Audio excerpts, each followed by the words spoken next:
Well, hello and a very warm welcome once again. Will you join us in Roseto in Italy for further coverage of the 2021 European Under-22 Boxing Championships. We're at the semi-final stage, so all of the athletes in contention over the next two sessions have all secured themselves at least a European Under-22 Championship bronze and the prize money that comes along with that. But all of the boxers in action today will have their sights set on going for gold in this, the first continental event of the season. My name's Ronald McIntosh. I'm your lead commentator here on Ring A. It's a two-ring setup at this temporary venue on the Adriatic coast, so we've got a coastal breeze providing a cooling effect, and a marquee has been erected to protect the boxers from the blazing sun here in Roseto degli Abruzzi. We're about a 3-hour drive cross-country from the Italian capital, Rome. And it really is a picturesque setting to hold this 2021 Under-22 European Championships. And of course, EUBC boxing, AIBA boxing, no strangers to this part of the world. Plenty of events have been held in this region before. In April 2018, it hosted the European qualification event for the 2018 Youth Olympic Games. That was staged later that year in Buenos Aires. This Under-22 Championships open to boxers born between 1998 and 2002, and this a rescheduling of the tournament that was supposed to take place last year, but of course had to be postponed because of the COVID-19 pandemic. So we're here at this coastal resort, and it is women who will take center stage in this 21st session of boxing here in Ring A. Semi-final action all the way across 10 bouts, and we will feature athletes from the 48 kilogram light flyweight, 51 kilogram flyweight, 64 kilogram light welterweight, 69 kilogram welterweight, and 81 kilogram light heavyweight divisions. Accomplished athletes all taking their place in the ring in a bid to make it through to the championship finals. Just a reminder, spot of housekeeping before we get things underway. We have 5 judges seated around the boxing ring, and it is the 10-point must system that is in effect. One boxer must score 10, and in the event of tied scores, well, 1-0 isn't enough. In the event that there were 4 scores, for example, of 28-28, that would be then taking us into the realm of countback, and you need an absolute majority in such a scenario, a majority of the 5 scoring judges. So we're going to get things underway in the 48 kilogram light flyweight division, and this a contest between boxers from Spain and Ukraine. The woman resident in the red corner is Marta Lopez. Marta Lopez del Arbol is her full name, even though she's been entered here as Del Arbo. She's lost an L somewhere along the line during registration. Her opponent is Olha Shalimova of Ukraine. So 8 quarter-final stage was the first preliminary round. So all of the boxers through to the semi-finals, competing in their second bout of the tournament, and booking her place at this stage. Marta Lopez of Spain defeated the tournament #1 seed Gayan Tarbarsegian from Armenia. Was how Marta Lopez booked her place here at this semi-final. As for Olha Shalimova, well, she beat an opponent from Slovakia, Nicole Derikova. So they've accomplished getting themselves a medal, and remember the prize money that goes along with that. $2,000 US is what they have earned, continuing the trend established by AIBA President Mr. Umar Kremlev at the recent Asian Championships, where the medal-winning boxers earned prize money. That's been extended here to the 2021 Under-22 European Championships. So now we're about to get our 21st session underway. Light flyweight action in the 48 kilogram division. Marta Lopez is the boxer wearing red. Her opponent, Olha Shalimova from Ukraine, is wearing blue, and it's an untidy start to begin the first of 3 3-minute rounds, immediately requiring the intervention of the referee. Once again, they fall back into the same posture. Now, back beyond distance, good right hand nudged into the body by Shalimova. Lopez looking for the range on a 1-2, but it's almost as though Shalimova nudges away to the body. It's almost as though committed to their initial attack, and in the event it doesn't find the range, they just fall onto one another. So who will be able to adjust their radar and find their range with some eye-catching accuracy like that left hand from Lopez? Both boxers up on their toes, and it's another untidy tangle at close range. The referee giving them the opportunity to work away. Lopez, almost a kangaroo-like style, up on her toes, bouncing in and out. She takes a right hand over the top from Shalimova, who's presenting feet that aren't as busy. She's by no means static, but far more flat-footed as she creeps around the boxing ring rather than boxing up and down. Right hand success for Lopez as she put it on a downward trajectory once again. So Shalimova just looking to work an opening so she can find a home for that left hand. It's another tussle at close range. Burst of punches to the body from Lopez. The referee invites the boxers back to the space of ring center. Good work to both body and head from Shalimova. Right hand over the top once again from Lopez. And it's another tussle at close range. Heel of the glove under the chin of Lopez from Shalimova. So less than a minute to go in this opening round. Both boxers have had pockets of success. But make no mistake, they've spent plenty of time at close range. As good work to the body once again from arcing punches from Shalimova from both the left and the right hand. She's spoken to by the referee about keeping her head up as Lopez went in search of that 1-2 combination once again.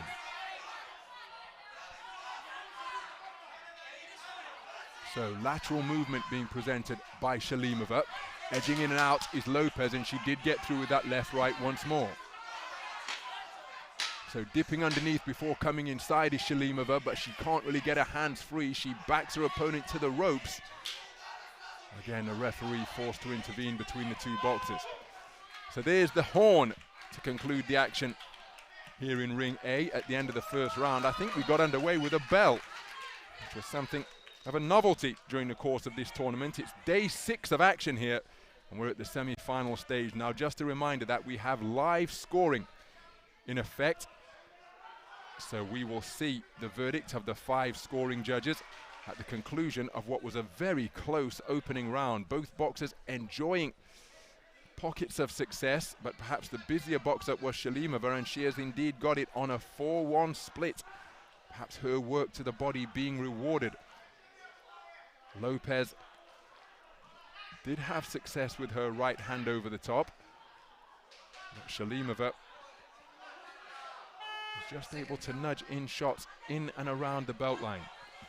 So what type of response will that bring from Lopez as we go into the second round? So second round underway then.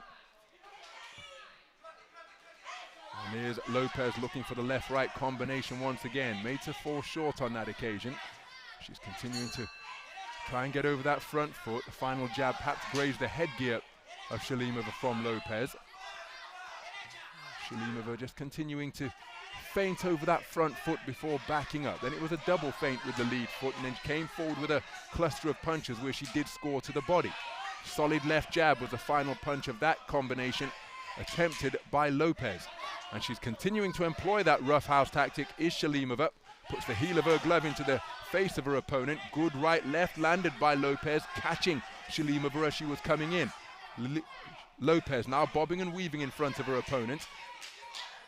And again, the boxer spent an awful lot of time in that posture during the course of the first round. And once again, it's going to be a point deduction here. So there it is. The referee gave her plenty of opportunity to remove that from her repertoire, but the continual shoving of the heel of the glove into the face of Lopez, an illegal tactic, and now she has been docked a point for it. That warning will result in a point coming away from whatever score she accrues. There's the heel of the glove into the face once again, but there it was disguised as a punch. So Shalimova, aware of the fact that she cannot win this round unless she was to dominate it and get what would have been a 10-8 score, which would be rendered 9-8 when you factor in the point deduction. She's looking to step on the gas just beyond the midpoint of this second round. Working away to both head and body once again. Lopez having success during that, what became a trade-off. Terrific use of the right hand once again from Lopez. First and third boxing from the woman in red. So Lopez right back into this one now. We'll have to wait and see, with a minute to go, how this second round plays out, because in the event that Lopez wins it 10-9, because it's not a dominant round for either boxer at this stage, then when you factor in the point deduction for that infringement from Shalimova, that would effectively make it 10-8. Charging in with the head is Shalimova. She catches Lopez as, again, it's rough and physical at close quarters.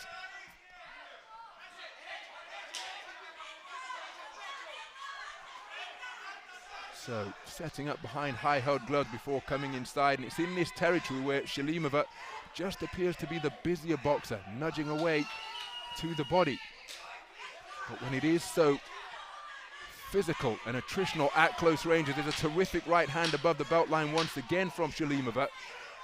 Then Lopez is going to have to watch that she doesn't fall foul of the referee, as Shalimova comes back in with work to both hot body and head once again. She's been spoken to about keeping her head up, the referee asserting his authority in that regard. So the second round in the book. Lopez, having conceded the first on a 4-1 split, looked to increase the tempo during that second round. Shalimova was docked a point, which will have to be factored in to whatever scores the judges return after that 3-minute frame.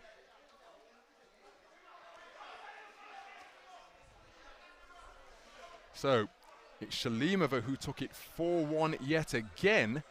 So when you factor in, that makes it 9-9 for 4 judges in that second round. So Shalimova leading by 1 point for judges 2, 3, 4 and 5. Judge 1 has scored both of the completed rounds in favor of Lopez. And when you factor in the points, she's leading by 3 on that particular card. So Lopez has got to go for broke here, trailing by 1 point, 18-19 for judges 2, 3, 4 and 5.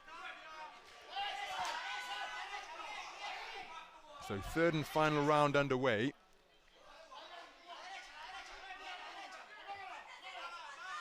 It's Shalimova, who is just dominating ring center at the moment.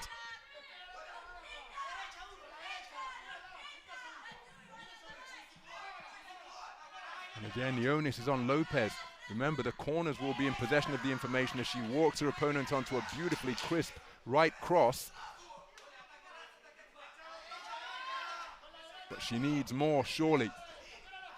Because remember, a 10-9 across the board for Lopez will only see her winning 1-0 on the cards, and there would be 4 cards tied up.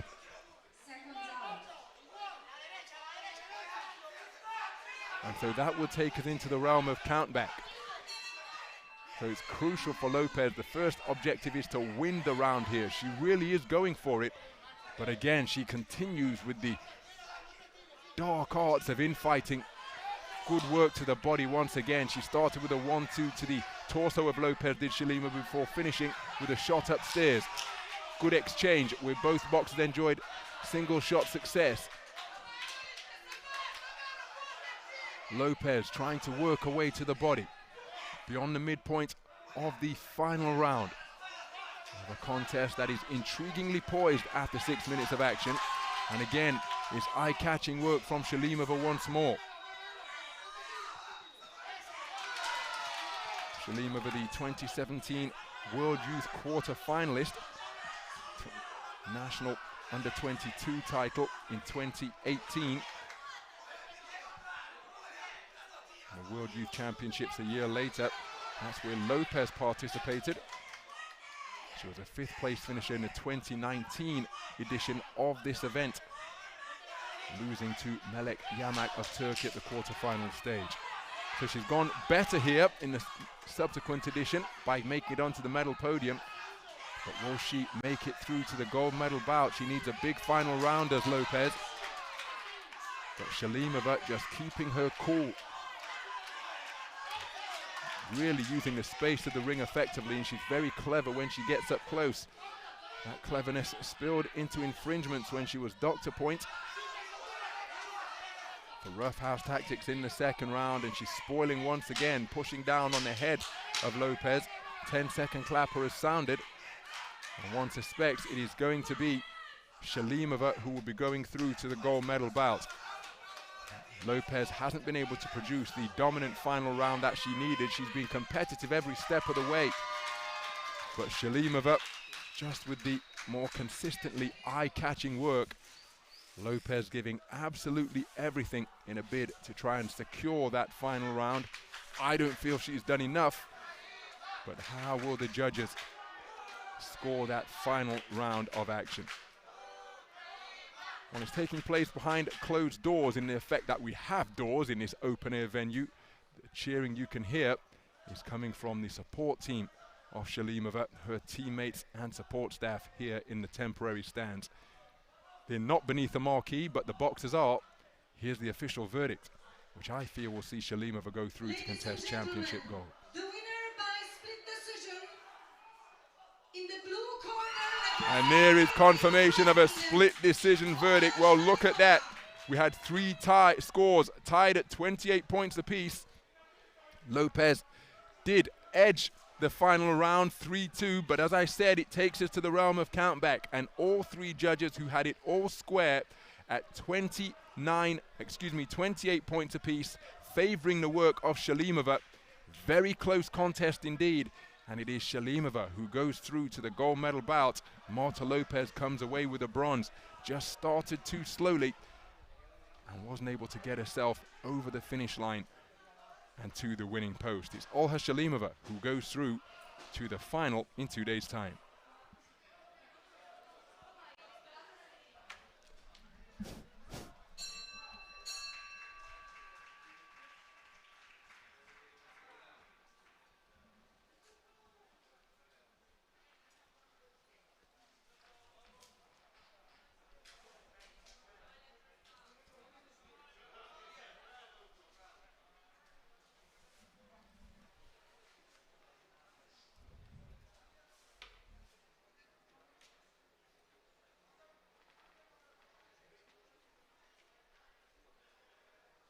Ring A, bout number 207. Into the red corner, please welcome the boxer representing Italy, Giovanna Marchese. Into the blue corner, please welcome the boxer representing France, Rim Banama. So the action continues in the women's 48-kilogram light flyweight division. This is the second semi-final to determine who will be going through to the gold medal bout to face off against Shalimova from Ukraine. The boxer in the red corner is Italy's Giovanna Marchese, competing in her second bout of the tournament, as is her opponent in the blue corner, and that is the tournament number 2 seed, Rim Benama. In the blue corner, France, Rim Benama.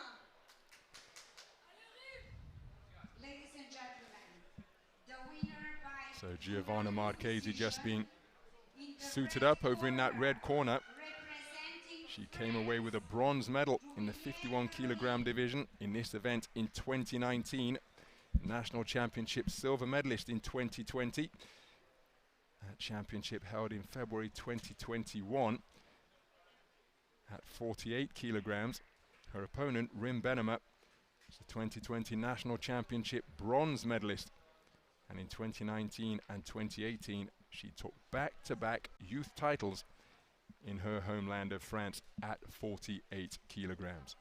So two decorated boxers facing off. You can see the difference in stature. When they came for the final instructions from the referee, who will be able to get their tactics spot on. So we're underway then. Boxers from Italy and France contesting this second semi-final in the women's 48 kilogram light flyweight division. Winner going through to the gold medal bout where Olha Salimova of Ukraine awaits. This taut and more compact figure wearing red is Giovanna Marchesa. And the taller boxer is the tournament #2 seed Rim Benema of France, looking to go through to the gold medal bout, as is her opponent. Quick-footed raiding attack launched by Marchesa, able to get in and out, score to both body and head, and that right hand found Benema's headgear accurately. Benema edging forward, looking for that raking left jab from around her belt line.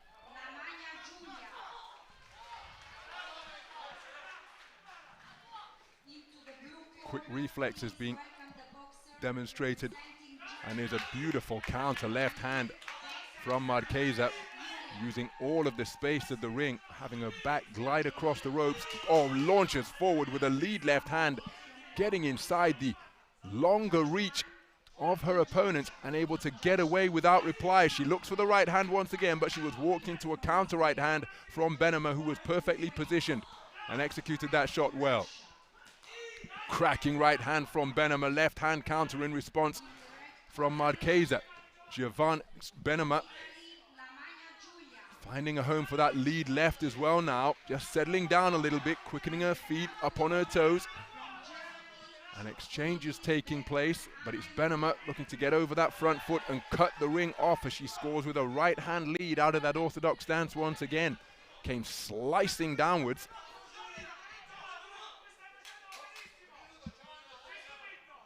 So Marchesa feinting with the eyes, with the hands, with the feet, launches an attack once again where she had success, but she was running to two counters from Benema, who's really finding the range with her own straight shots in response to the raiding attacks that the boxer in red is trying to launch.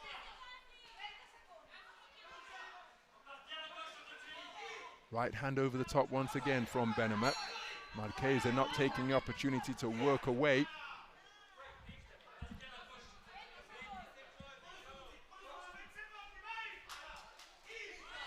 So Benema having her left hand held, but she did score with a downward trajectory right hand once again. Look at that for a left-right combination from the woman in blue, who is just cutting off the ring with giant strides. Went for a flashy uppercut. Marchesa got through as she missed with that shot. But a very good conclusion to the round from Rim Benema, the tournament #2 seed, after a blistering start from Giovanna Marchesa. But Benema began to find her rhythm and range in the final half of the opening round. Quickened her feet, cut the ring off effectively, and repeatedly walked Marchesa into counters. So how will the judges score that one after the first 3 minutes? And there it is, 10-9 across the board for Benema.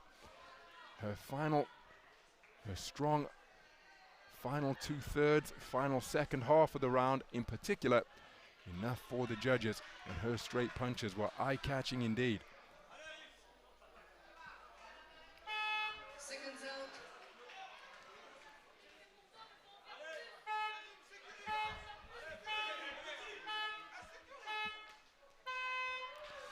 So into the second round then, both boxers quickly out to ring center, and again jolting left jab lanced out by Benema. Holding her ground now, inviting Marchesa into her web. Marchesa looking for those sneak raiding attacks that served her so well in the first portion of the opening round. But Benema just began to time up with real effectiveness.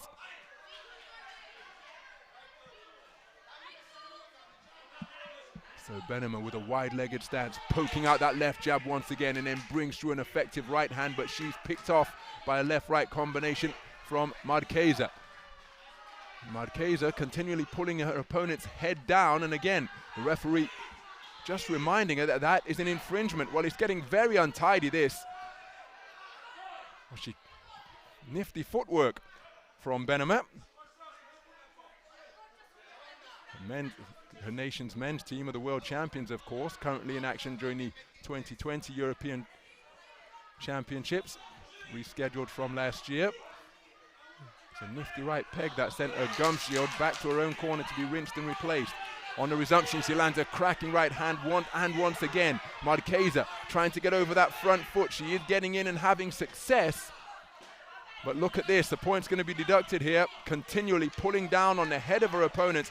And so Marquesa's problems continuing to mount. The referee gave her every opportunity to remove that from her armory as Marquesa scores with a right-left combination, but was put on the end of a straight counter shot from Benema. Benema just indicating to the referee that the head guard needed some adjustment. The referee calling time to allow those repairs to be carried out. So Benema with that right hand cocked and right on the money as Marquesa looked to get in with quick feet once again, but Benema is picking her off repeatedly with really accurate singles. Right hand lock loaded and launched and landed once again. Terrific punch picking from that backhand by Rim Benema. And Marquesa's problems, well, she's launching her attacks from further away now, and that's making her easier to read for the tournament #2 seed. Still a minute to go in this second round. Same shot, same success once again. Marquesa, though, remaining committed to her task. But Benema has made a terrific adjustment from around the mid portion of the first round. There she lands a right hand once again. Marquesa trying with everything in her toolkit to try and diffuse Benema. Benema just falling short there on the attempted forward foray. Marquesa really gritting her teeth. Now I'm surprised she's not working away there. She is banging away to the body, and look at the response it brings as the right hand is sunk in above the belt line. Those two body shots cause Benema to double over. Now, having brought about that reaction, will Marquesa continue to bang away to the body as she lands a good right hand to the ribcage once again. But Benema trying to get her legs back beneath her and keep her opponent at bay with straight punches. Well, no doubt for my money that Benema won that round, and when you factor in the point deduction as well, it could be well re-rendered 10-8 across the board. But in the closing stages of the second round, it's as though Marquesa had something of a light bulb moment, because she started to work the long, lean body of her taller opponent, and she doubled her opponent over when she landed with singles from both the left and the right hand. Will she have registered that? Will she look to target the body once again in a bid to chop down her far taller adversary? Well, Marquesa actually took the second round for 4 of the judges. I thought the backhand work of Benema was enough to take it, but only Judge 3 concurring with that. But when you take the point deduction into consideration, well, it's a commanding position on the scorecards for the woman in blue. But look at this start, bustling away to the body of her opponent in blue. She's really got to go for it now, has Marquesa. Benema getting back over the front foot. Her corner will be aware of the fact that she conceded the second round 4-1. But the point deduction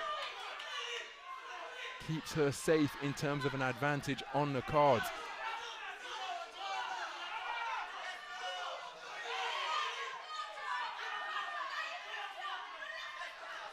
So right hand around the corner from Marquesa. Good right hand landed from Benema, who got on the front foot against her opponent once again. She's keen for the action to resume. Minute gone in this third and final round. Good right hand to the body. Nice sidestep employed by Benema.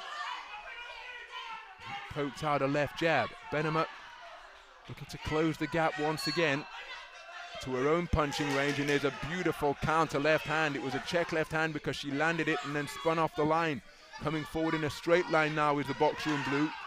Marqueza, well, she's been docked a point for that, and she wrestles her opponent down to the canvas, gripping her around the neck. Almost like a move from the MMA cage rather than the boxing ring.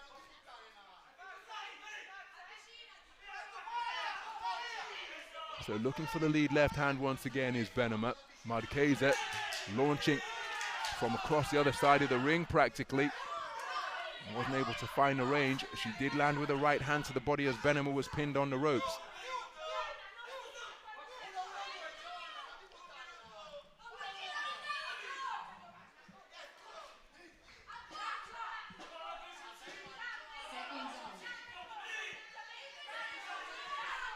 So less than a minute to go now in this third and final round. Benema looking to cut off the ring, and she did so effectively by moving to her left. But again, it's another tumble to the canvas, and that's making this a very untidy affair indeed. Marqueza looking just a little bit frustrated because every time it becomes physical at the close range, her opponent, Benema, just wilting to the floor, and she's picked off by a beautiful right hand and then a left. Accurate punch picking on the inside from Marqueza, who really is continuing to go for this, looking to overturn the deficit that she faced after the first round. She was docked a point in the second round, a round that she won 10-9 for 4 of the judges. Closing seconds of this third round as Marqueza looking to burrow away to the body once again, and Benema not keeping her stance once more. It's increasingly physical in Benema's corner as the horn sounds to end this contest. What a contest between boxers of contrasting statures. Some really eye-catching shots landed by both boxers. Marqueza really did come on strong in that third and final round. Such different styles predicated on their physiques, of course, but both boxers giving absolutely everything as they pursue a place in the gold medal bout. So it's going to be nervous moments for both boxers now as we await the verdict to determine who is going through to face Olha Shalimova in the gold medal contest. Here's the announcement. Ladies and gentlemen, the winner by split decision in the red. What a terrific fight back by Giovanna Marqueza. She dug so deep as again we enter the realm of countback because 3 judges had it all square at 28 points apiece, and those 3 tied scores came courtesy of Giovanna Marqueza taking the final round on a 3-2 split. So the 3 scores of 28-28. For those observers, it has to come down to preference, and all of them preferring the work of the woman in red, and it is Marqueza who goes through to the gold medal bout at the conclusion of what was a very hard-fought affair indeed.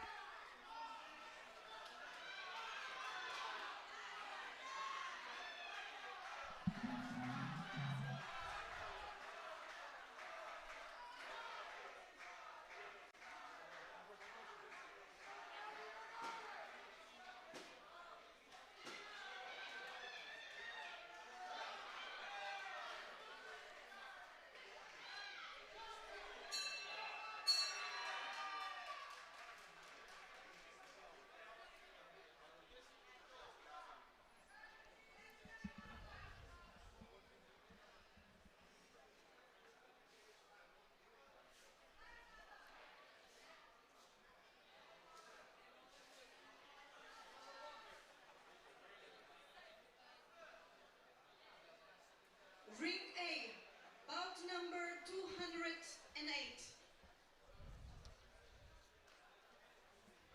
Into the red corner, please welcome the boxer representing Italy, Martina Lapiana. Into the blue corner, please welcome the boxer representing France, Romain Mounet. So So we move up to the 51 kilogram flyweight division, and this a contest between boxers from Italy and France. And my goodness, two experienced individuals indeed. The woman in red, Martina Lapiana of Italy, is the tournament #2 seed, preparing for a second contest at the semi-final stage, having received a bye in the first preliminary round. She beat Yaroslava Marinchuk of Ukraine at the quarter-final stage. Her opponent is Roman Moulet from France. And Moulet, this is her third contest, having prevailed in a 4-1 split decision victory over Naima Early of Ireland in the preliminary round, and then eliminated the tournament #4 seed Victoria Rogalinska of Poland at the quarter-final stage. So Martina Lapiana of Italy in the red corner, as both boxers get their head guards adjusted. Lapiana comes in as the 2018 Youth Olympic champion in the 51 kilogram division, and she's no stranger to continental success, having taken back-to-back European youth titles at 51 kilograms in 2018 and 2019. And the 2018 edition of that tournament was held right here in Roseto. So it's been a happy hunting ground for her previously. Her opponent, Moulay, has taken back-to-back national championship bronze medals at 51 kilograms in 2019 and 2020.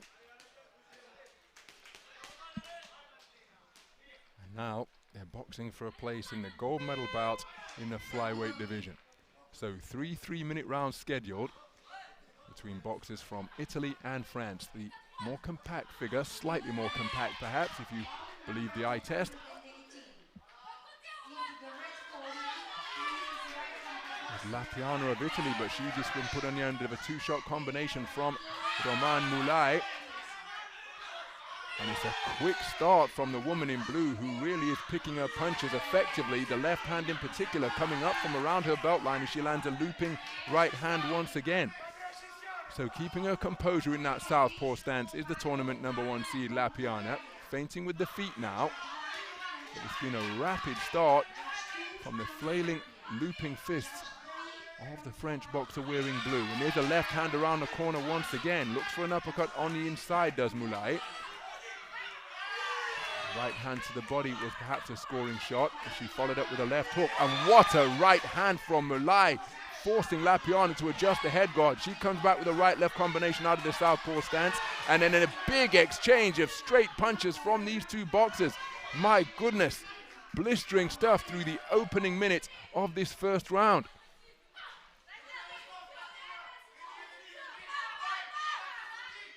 So feinting with the lead hands, heads coming close together there as the southpaw and orthodox boxers fell into one another. Good right hand. It was a reverse 1-2 from Lapiana.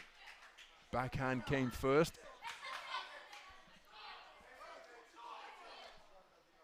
Now, we've had time called so Moulay's headgear can be adjusted, but from my vantage point, Lapiana's headgear may need some adjusting as well. Not sure the Velcro is fastened down tightly, but everybody happy for the action to continue now that Moulay has had her headgear adjusted.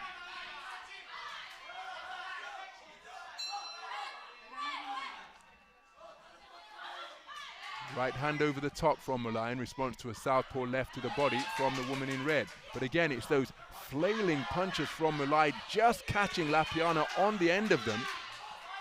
Grazing, glancing blows, but perhaps landing solidly enough for them to be scoring blows. Lapiana looking to lead off. Right hand landed by the woman in blue as the two boxers look to disengage from their close quarter tussle. What a looping right hand landed by Moulay. Trade off once again. Backhand success for Moulay was a right hand success for Lapiana. beautiful 1-2 picked through the hands of the woman in blue. Scoring shots landed by Lapiana, and again, good portion of the round for her as she's getting her straight punches to work. So despite the fact that Mulai punches comparatively in roundhouse fashion, as she momentarily turns southpaw, she's picked off by 2 punches once again, and another 2-shot success for Lapiana. Right jab success, and again for Lapiana. Well, it's been a terrific round as this one. Mulai started incredibly quickly. Had some eye-catching trade-offs, and then Lapiana found her range in the closing portion of the first round. What an opening round in this 51-kilogram flyweight semi-final.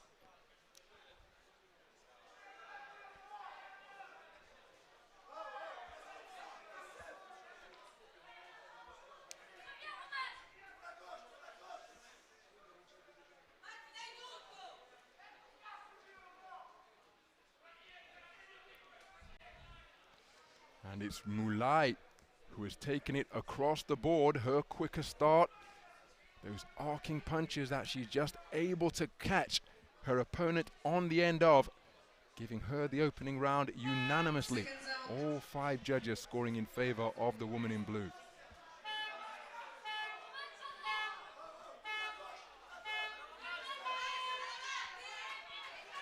So into the second round then, Martina Lapiana, the tournament #1 seed and 2018 Youth Olympic Games gold medalist, is being picked off by flailing punches such as that. So, remember, we've just had a 60-second interval, but almost immediately on the resumption, referee has to call time so that this time Lapiana can have her head guard adjusted. So the action resumes then. But Mulai's unconventional style, she takes a right jab there from Lapiana, but it's serving her very well indeed. And look at the strength of the 2 boxers in evidence as they lock arms on the inside. Backhand success once again from Mulai. Right hand jab landed twice out of the southpaw stance from Lapiana.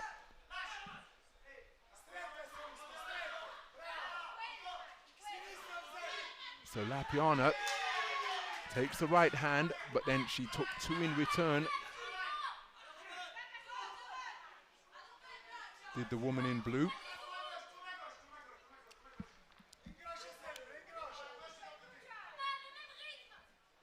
So Lapiana looking to feint with that lead right hand. She did land a southpaw left, but look at that for a left hook from around the thigh.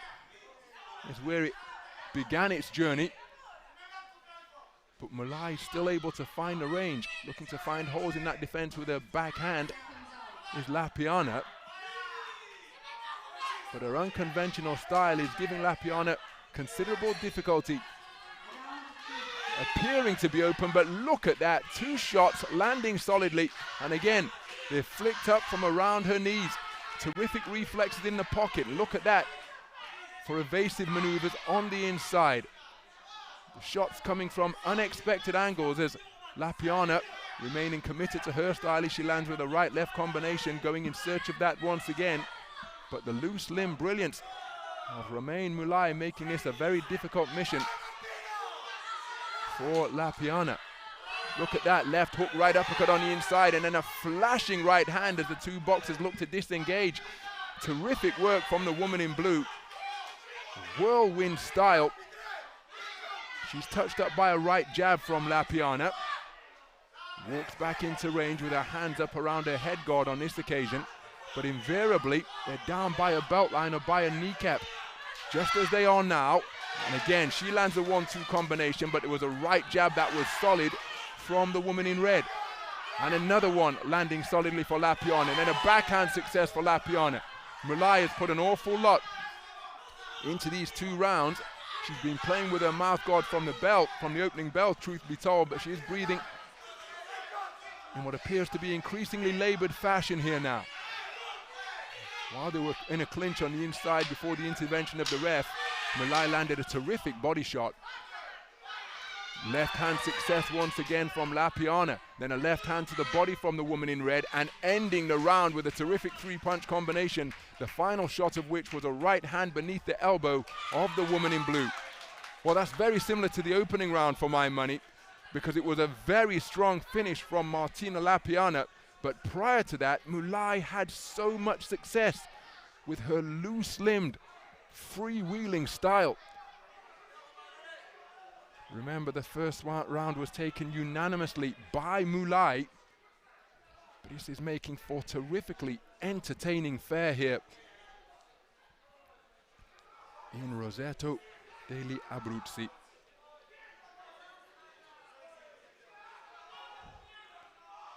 And it's a 10-9 sweep, excuse me, a 10-point sweep across the board again for Mulai, 10-8 for one of the judges, which I think is a little bit harsh on Lapiana. But as we go into the third and final round, quite simply, the tournament #1 seed, Martina Lapiana, needs, well, easiest way to achieve it would be to force a stoppage, because she's trailing by 2 points for 4 of the 5 scoring judges, by 3 points for Judge 4, as Lapiana lands a southpaw left. Good right hand to the body landed by Mulai. Lapiana remaining committed to her mission. But again, look at how she's able to use the space of the ring, turning her feet southpaw, making Lapiana miss, and then tying her opponent up. And remember, the clock is on her side. It's Lapiana who has got to force the action. Lands a left hand, does Lapiana, and is trying to work with it as Mulai is tying her up.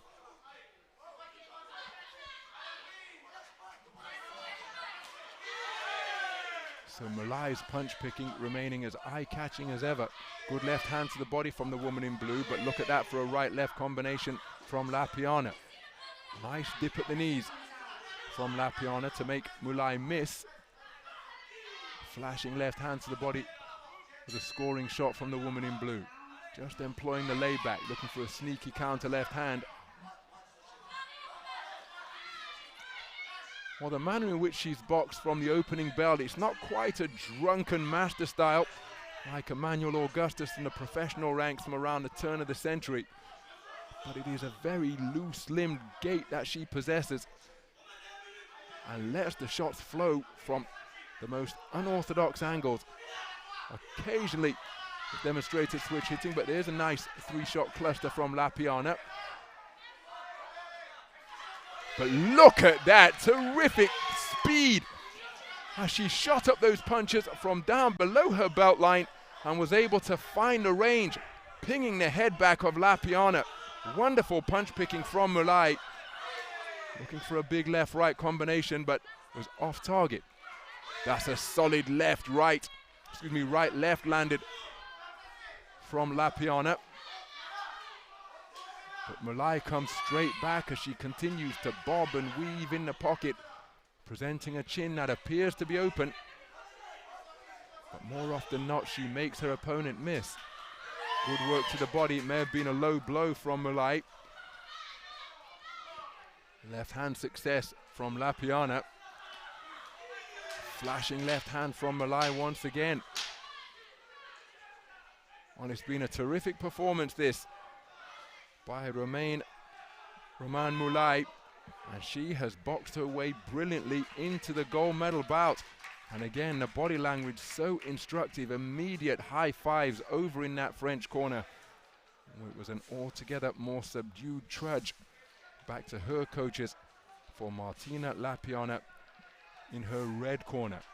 And even before we get the verdict, if you didn't know the scores, I think the body language of the respective boxers provides an accurate snapshot of what transpired in the ring. Hasn't been Lapiana's day, and that is because Roman Mulai was absolutely sensational.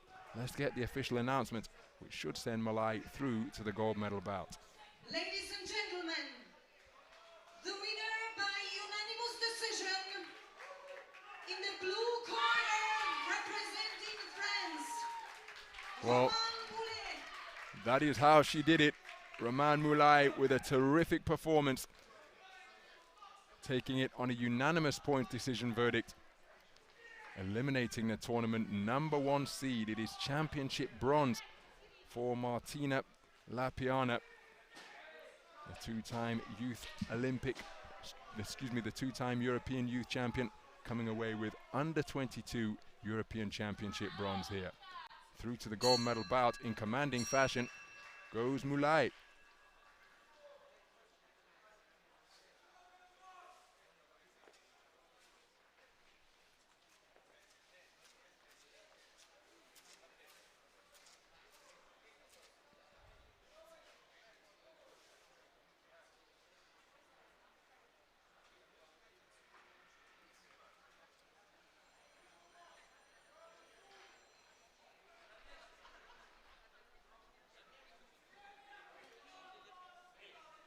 Ladies and gentlemen, the winner by split decision in the blue corner, representing Finland, Vitanen Billman. Ring A, bout number 209. Into the red corner, please welcome the boxer representing Germany, Maxi Klotzer. Into the blue corner, please welcome the boxer representing Finland, Pila Kaivoja. Referee. So we remain in the 51 kilogram flyweight division for women, and this a contest between boxers from Germany and Finland. The woman who's already in the ring, getting her headgear adjusted in the red corner, is Maxi Klotzer, 2019 National Championship bronze medalist at 51 kilograms. She was a national youth champion in 2017 at the same weight. Her opponent is the tournament #2 seed, and that is Pila Kaivoja. 20 years of age. She comes in as the 2020 National Youth Champion, participated in the World Youth Championships early this year in Kielce in Poland. Ring B, bout number 219. Into the red corner, please welcome the boxer representing Ukraine, Kovalchuk Anastasia. Into the blue corner, please welcome the boxer representing Italy, Charabi Sirin. Referee Morrison Steven from Scotland. Judge 1 from Azerbaijan. So we're underway then, 3 3-minute rounds in the 51 kilogram flyweight division. Oh, what a right hand landed by the compact figure wearing red. That is Maxi Klotzer of Germany. The taller figure wearing blue is the tournament #2 seed, Pila Kaivoja, experienced operator on the international scene. 12 boxers make up the 51 kilogram flyweight bracket. This the third bout of the tournament for Klotzer, having eliminated opponents from Spain. Lara Fuertes was who she vanquished in the preliminary round. Then at the quarterfinal stage, she beat the tournament #3 seed, Diana Gorisnaja of Estonia. Here she's facing off against the tournament #2 seed, who is just looking to settle into a boxing stance and find the range with her long, straight punches. Looping left was short to the mark, but again she kept the attack going and found a home for that right hand. Terrifically quick feet demonstrated by Klotzer. As the two boxers fence with the lead hands. How close the feet are coming together, the lead feet. And on those feet, out of a southpaw stance, Kaivoja is wearing running shoes. Always concerned about ankle support when you see a boxer opt for the low cuts, but of course they know what suits them. And what is comfortable is Kaivo Oya, terrific southpaw left. She's very busy with her hands, not necessarily finding the range, but because she has longer reach and greater range, as Klurtzer lands a good right hook around the corner, not too far away with a follow-up right. But look at that. The punches just keep flowing from the woman in blue, and they're keeping the woman in red occupied. She's either having to try and slip them, block them with her gloves, and she's not able to launch her quick-footed raiding attack that she's used to good effect on a couple of occasions here. Now looking to dip beneath the punches, but they keep on being flipped out. There is absolutely nothing on them. But in many respects, it's like boxing in a rainstorm, because the shots just keep on coming. Now she's looking to stiffen up that lead right hand, is Kaivo Oya. Solid right hand landed once again. Then she's digging away to the body with the free right hand, is Klurtzer. Right hand over the top out of the southpaw stance from the woman in blue. And again, she's just touching her up repeatedly with her straight punches, is Kaivo Oya. It's a very clever display, is this, because those shots just providing a deterrent that is preventing Klurtzer, who did get through to land an arcing right hand around the corner. But the greater volume of scoring punches, for my money, coming from the woman in blue. The heavier punches coming from the woman in red. But Kaivo Oya just remaining in that wide-legged southpaw stance and letting the punches flow freely. Some of them were range finders, just keeping her opponent off balance and occupied, but plenty of them were just continually being flicked into the face of her opponent. But then the heavier shots coming from the woman in blue, in red, excuse me, and that is why she has taken it on a 3-2 split. So the volume coming from the tournament number 2 seed, she's taken it for judges 2 and 5. The heavier shots taken, or impressing, excuse me, judges 1, 3, and 4.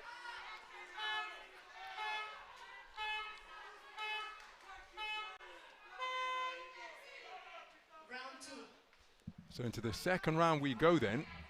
It's Kaivo Oya back on the quick-fisted light punches once again. But there's the heavy artillery being unloaded by Klurtzer as she comes forward with the right hand. Kaivo Oya did respond. She spins effectively to change angles in front of her opponent. Good right hand to the body by Klurtzer. But that right jab continually being feathered out by the woman in blue, bringing the southpaw left into play occasionally. So Klurtzer content to claim her opponent around the waist there, as on the resumption it is Kaivo Oya who scores with the right-left combination. And again, that's intelligent from Klurtzer, because when she was inside, she worked her way to the body, and then as the boxers disengaged, she landed a left hook upstairs. And again, good work to the body from Klurtzer. Right hand, and then look at that, right-left of the straight variety from Kaivo Oya. So flashing left hand not too far away from Klurtzer. Looking to get close behind quick feet once again, and she does have success with that backhand, but a right-left combination followed by more free-flowing punches, just getting between the woman in red's gloves. And again, there's an eye-catching left cross out of the southpaw stance. Solid enough to jolt the head back of the woman in red. So the pattern that was established in the first round, that's a beautiful right hook landed by Klurtzer. Really sunk her feet into the canvas and pivoted to get maximum leverage on it.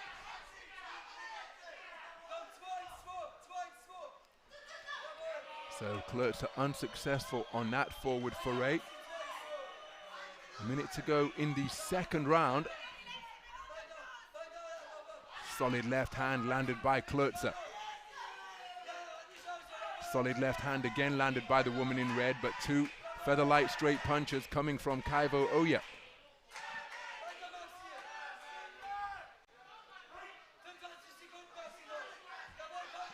Well, Kaivo Oya, as soon as the referee called break, she straightened out her lead right hand to prevent Klurtzer scoring to the body, but she scores with a double right hand there. Body then head. There's a more compact boxer wearing red. Terrific work on that forward foray from Klötzer, who kept the attack going and had success with the right hand on a couple of occasions. Looking for that same shot once again. The boxers falling into one another. Neither boxer looking to work at close quarters. Looking to free up that right hand is Klötzer. Kaivo Oya looking to get back on the jab. Second round in the book. Another round where the boxers each enjoyed success with their preferred style. The heavier shots coming from Klötzer. The greater number of shots coming from the woman in blue. Now remember, in the first round, judges 1, 3, and 4 scored for Klötzer. Judges 2 and 5 scoring for the woman in blue. And here, it's a 3-2 split. So it's all square. 3-2 split in favor of Klötzer, I should say. Taking it for judges 2, 4, and 5. So it is all square for judges 1, 2, 3, and 5. 19 points apiece.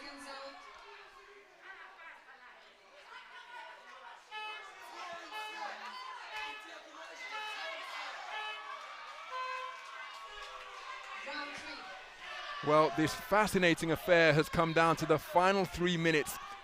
And I wonder whether both boxers have been told of the context of the bout, because there's a noticeable quickening of tempo, particularly from Kaivo Oya. She's looking to dig her feet into the ring canvas with far more force now to get greater power onto her punches. It is all square for 4 of the 5 scoring judges. 1, 2, 3, and 5 have it 19 points apiece after 2 completed rounds, and that perhaps a fair reflection of what has been a case of what do you prefer, the greater number of lighter punches landed by the woman in blue, or the fewer heavier shots landed by the woman in red. It's all going to come down to this to determine who goes through to contest championship gold here in the 51 kilogram flyweight division. Spinning off the line is Kaivo Oya, looking to walk her opponent onto straight punches once again. Winging away with that left hand at close range is Klötzer, looking to eliminate her second seed of the tournament in her bid to make the gold medal bout. Left hand being swung in an uppercut fashion once again from the woman in red. Kaivo Oya spoken to about punching incorrectly with the inside of the glove. So beyond the midpoint of the third and final round of this incredibly tight contest, Kaivo Oya has tried to change things up here and get more pop onto her punches. She's flailing away with both, but she's continuing to land with the inside of the glove, particularly with that backhand out of the southpaw stance. So who can produce a moment of sustained quality? There's a right-left combination from the southpaw in blue. Looping roundhouse right was long. 2 looping shots land to the body, but again, they're with the inside of the glove from Kaivo Oya. They landed, but they will perhaps be disregarded in terms of their scoring effectiveness. While both boxers giving absolutely everything in pursuit of a place in the final. Klötzer landing with a right hand, but she takes a stiff left hand there from Kaivo Oya. Closing seconds of this contest. Both boxers being implored by their corners to go for it. And as a moment of quality landed during that straight shot cluster from Kaivo Oya. 20 seconds to go in the third and final round. And that could well be decisive. It's incredibly close on a knife edge coming into the final 3-minute frame. And there's another left hand success. Klötzer walks onto a right jab once again. She paws forward, bearing that luminous green gum shield. The boxers exchange punches right up until the final bell.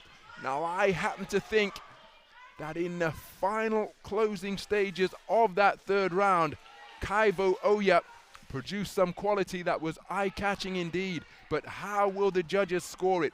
Remember, for judges 1, 2, 3, and 5, it was 19 points apiece with 6 minutes in the book.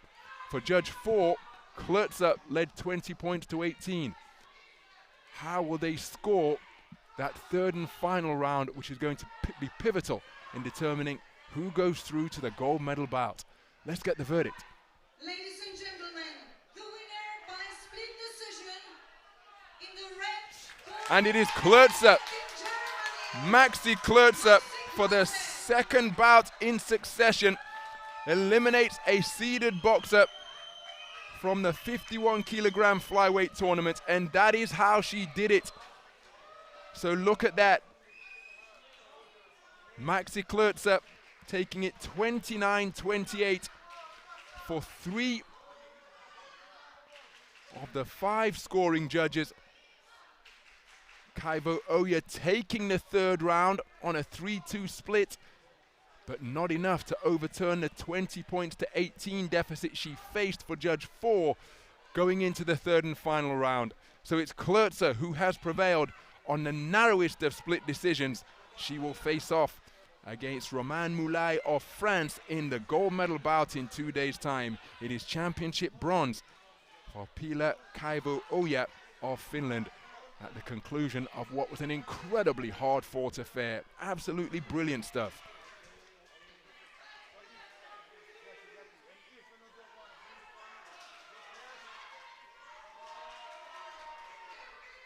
Ring A, bout number 210.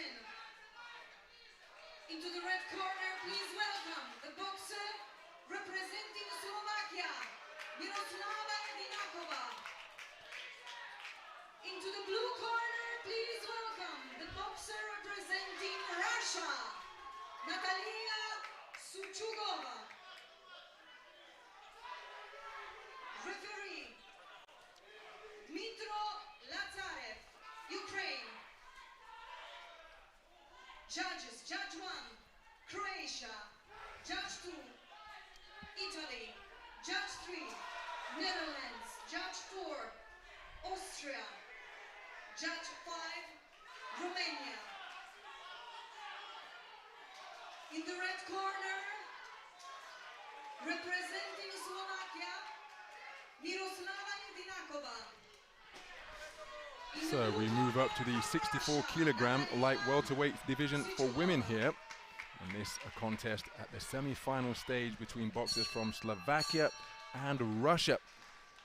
The woman in the red corner is the Slovakian boxer Miroslava Jedinakova.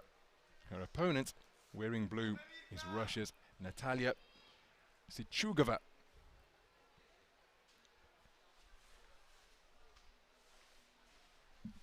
Both of these boxers incredibly experienced. In previous editions of these championships, they both came away with championship bronze medals. Jedinakova came away with under 22 European Championship bronze in this weight division in 2019. And in 2019 it was a championship under 22 European bronze in 69 kilograms for Suchugova. So 2 boxers who for the second successive under 22 European Championships have made it back through to the medal podium, looking to go even better here. The boxer wearing red is Miroslava Jedinakova from Slovakia.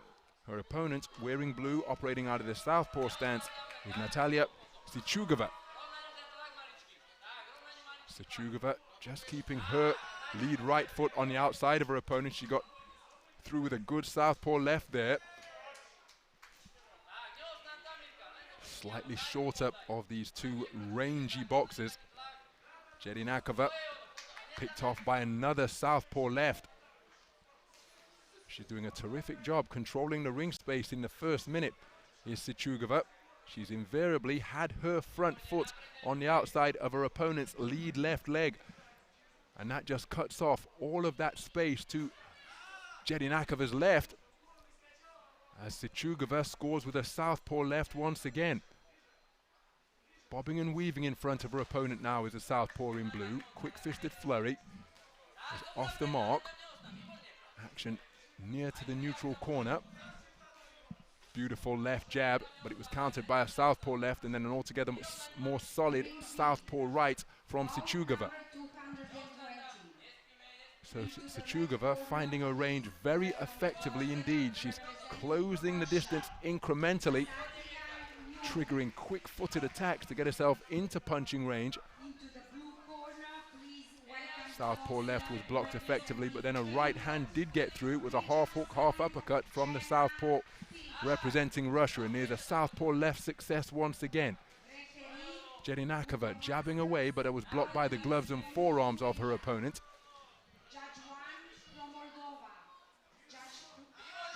Looking for that backhand was Jedinakova. Looking for the same combination once again, left, right, but was short to the mark. Feinting with the right hand is Sechugova. So Sechugova doubling up the attack. Jedinakova looking for that backhand once again, but just forced into the ropes by the offensive output of the woman in blue. Flicking left jab got between the gloves of Sechugova from Jedinakova. And that's an arcing right hand, but then it was met in response with a counter southpaw left from Sechugova. So it became a trade-off. Lead right hand was an effective shot to start the combination from Sechugova. Remaining concentrated, invariably peering between her gloves, and there's another southpaw left success. Sechugova has done a terrific job in this opening round.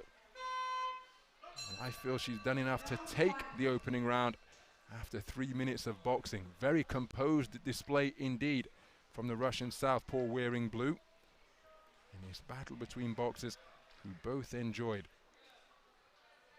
under 22 European Championship success in 2019 in terms of making it through to the medal podium.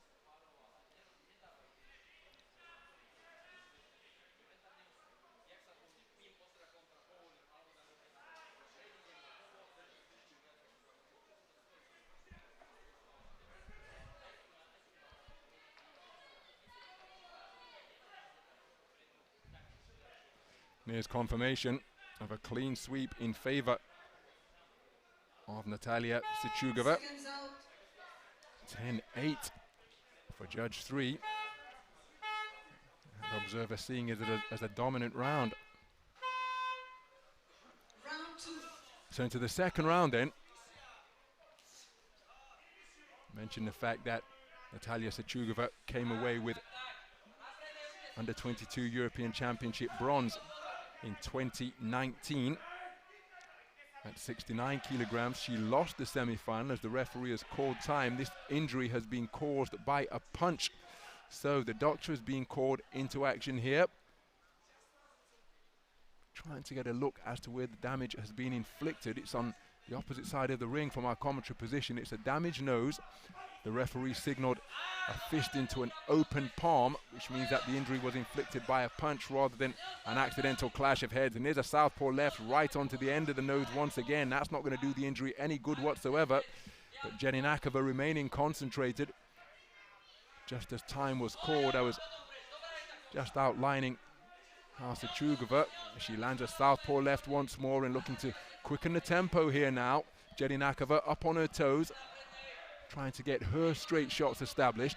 But Sechugova lost her semi-final 2 years ago at the European Under-22 Championships to Buzinaz Sermonelli, who has just booked her place for Tokyo 2020. The brilliant boxer from Turkey, as Sechugova lands a southpaw left once again and now beginning to put bent arm combinations together. They were all caught by the gloves and forearms of Jedinakova. But Sechugova has found her range here now and is beginning to boss this contest after sweeping the opening round unanimously. 10-9 for 4 of the judges, 10-8 for one particular judge. She really is looking to increase the dominance that she's asserting here and put clear daylight between herself and her opponent.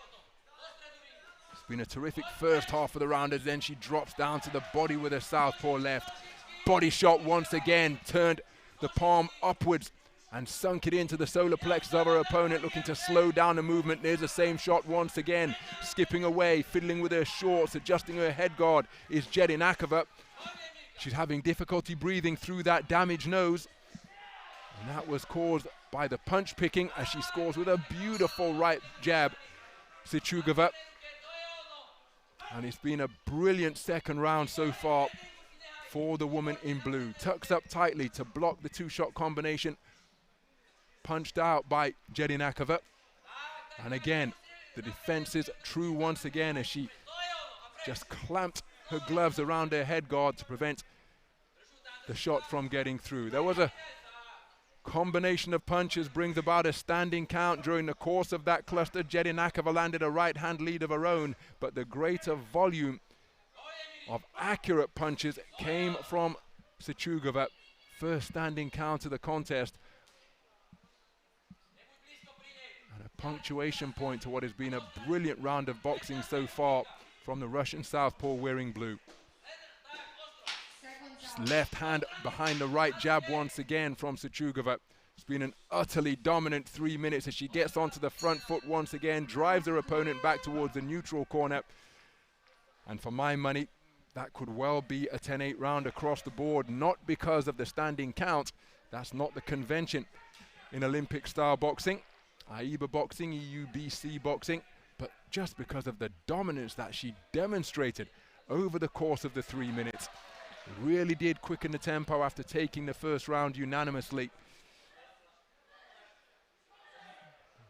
Damaged the nose of her opponent with her accurate shot selection, and then really began to put her punches together in combination fashion. Not just straight punches, but working down to the body, and there is confirmation of 10-8 scorelines for 3 of the 5 scoring judges.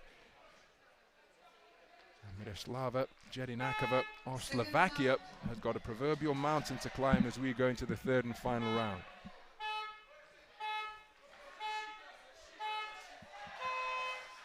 Round 3. So the third and final round underway then, and immediately a good southpaw right is scored by Sechugova. All of the momentum with her after a dominant second round of boxing. 10-8 for 3 of the 5 scoring judges, and there's a solid southpaw left that again causes Jedinakova to sniff as she's continuing to have difficulty breathing through that damaged nose. Oh, that's a solid right hand, and then a left hand over the top out of the southpaw stance. And this is brilliant to watch from Natalia Sechugova. She really is demonstrating terrific variety, unerring accuracy. There's a jolting right jab out of the southpaw stance, causing Jedinakova to adjust her head guard. Sechugova cutting off the boxing ring, takes a single in return from Jedinakova, who's looking to remain competitive in this contest. Nothing wrong with her conditioning or her competitive spirit. And there's a good left-right combination, crucial for Sechugova to remain switched on, because any success that Jedinakova enjoys will see her begin to rebuild her confidence, which may well have been chipped away as she's put on the end of terrific punch-picking once again. Terrific combination of free-flowing punches from Sechugova. Just looking to keep her dominance over her opponent that she established in the second round in particular. Terrific cluster of punches causes Jedinakova to tuck up tightly. She comes out of the blue corner behind a left jab. Good 2-shot combination to the body. Bombing with the southpaw left over the top is Sechugova. Right jab once again gets between the defenses of the woman in red. So a minute still to go in this third and final round. It's been an incredibly efficient performance from Sechugova, who comes forward once again with quick feet and lands a right jab, standing in front of her opponent. Oh, what a corkscrew left hand. The uppercut bored up from around the belt line, then a southpaw left followed by a right hand. Jedinakova trying to respond with a jab of her own, but that was a terrific portion of the third and final round produced by Natalia Sechugova. Exquisite punch picking as she lands a solid lead right jab once again, looking for the southpaw left over the top, but didn't take her feet with her, resulting in a punch being short. Well, you have to give Miroslava Jedinakova immense credit. Time is being called to get the headgear adjusted, and the reason why it requires adjustment is because it's been swiveled both left and right, and indeed from underneath, by the wonderful variety produced by Natalia Sechugova. Seconds out.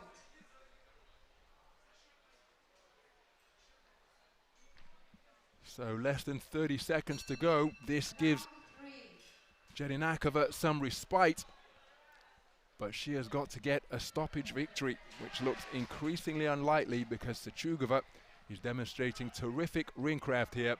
Has barely put a foot wrong. And he's been increasingly dominant. The more the contest have gone on, the deeper we have got into the bout. Good left jab landed from Jedináková. And again, she is competing right up until the conclusion. Wants to go deeper into the tournament, but hasn't been able to produce the finishing shot that she needed. And it will be Natalia Sechugova who goes through to the gold medal bout in barnstorming fashion. What a blistering performance. And the woman who came away with a bronze medal finish at 69 kilograms 2 years ago has surely booked her place in the gold medal bout. It will be a unanimous points decision. The question is, how wide will the verdict be? After showing utter dominance in rounds 2 and 3. Ladies and gentlemen, the winner by unanimous decision in the blue corner representing Russia, Natalia Sechugova, a unanimous points decision victor. 10-8 on 3 of the 5 scorecards in round 3 as well, just as they were in round 2. A terrific performance out of that southpaw stance, wonderful variety, fantastic composure, and it is Natalia Sechugova who goes through to the gold medal bout. It is a second consecutive bronze medal in the under-22 European Championships for Miroslava Jedináková of Slovakia. She competed right up until the final conclusion, but met a woman who simply knew too much in the form of Natalia Sechugova of Russia. She will contest championship gold in 2 days' time.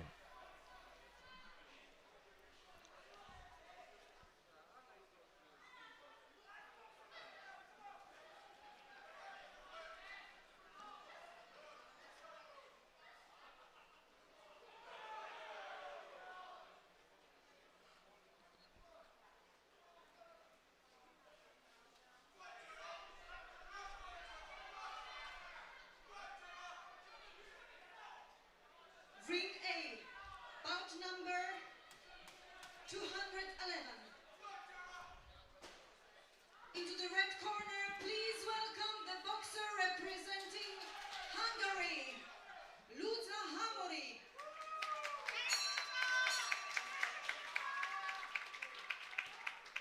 Into the blue corner, please welcome the boxer representing Germany, Stephanie von Berge. So we remain in the 64 kilogram light welterweight division, and this a contest between boxers from Hungary and Germany. Two incredibly experienced operators, highly decorated on the international stage as well. The boxer who is already in the red corner is Luca Hamori of Hungary. Competed in the 2018 World Junior Championships in Budapest. She was a big favorite but lost to Caroline Dubois in the preliminary round stages. From Germany, Stephanie von Berge. Comes to the ring as a 2018 European Youth bronze medalist. Took European Junior silver in 2016. And participated in the 2018 Youth Olympic Games, did Hamori. As for her opponent, Stephanie von Bergen, she too took 2018 European Youth Bronze in 2018, and in 2019 came away with a European Championship Youth Silver at 64 kilograms. So two decorated individuals coming together for what promises to be a contest of high skill indeed. Stephanie von Berge, the tournament number 2 seed, facing off against Luca Hamori, who's already eliminated the tournament number 3 seed at the quarter-final stage.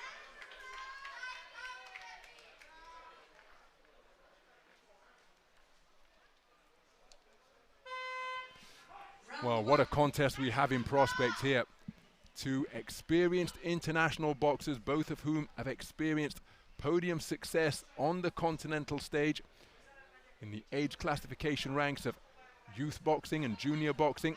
Here they are competing on the under 22 continental stage. Already assured themselves of at least a bronze medal, but they want to go further. The boxer wearing red is Luca Hamori of Hungary. Her opponent, operating on the perimeter of the boxing ring, is Stephanie von Berger, the tournament #2 seed from Germany. Beautiful right hand picked out of that orthodox stance by Hamori. Didn't set it up with a jab, but just timed it exquisitely. Good work to the body by the woman in blue. Von Berger up on her toes, looking to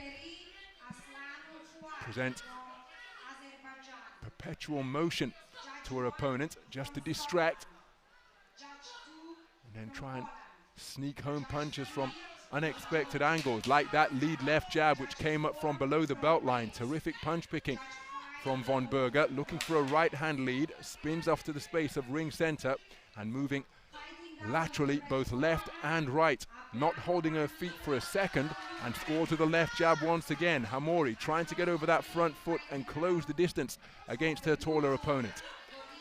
Right hand was long from Hamori, untidy tangle with neither boxer is looking to work away, but Hamori then did dig in a couple of shots with her right hand. Well, Von Berger not stepping back after the command of break, and neither Hamori. Both boxers not really heeding the instructions of the ref. Left hand scored from Von Berger. What a beautifully picked right uppercut from the woman in blue, picking off the advancing boxer in red as she was near the turnbuckle in the neutral corner. Turned it underneath and landed it on the chin of Hamori. So Hamori feinting with her feet, touched by a left jab, and once again Von Berger looking for that right hand lead to walk her opponent into it, and she's doing so to good effect. Again, semaphore with both hands. Oh, beautifully picked right hand once again landed by Von Berger, as Hamori trying to close the distance as she lands with a right hand lead once more. That's been her most effective shot in this contest. She's landed with it on a couple of occasions, and each time it has been eye-catching indeed. Closing seconds of this opening round. Looking for the right hand once more was Von Berger, but didn't quite find the target.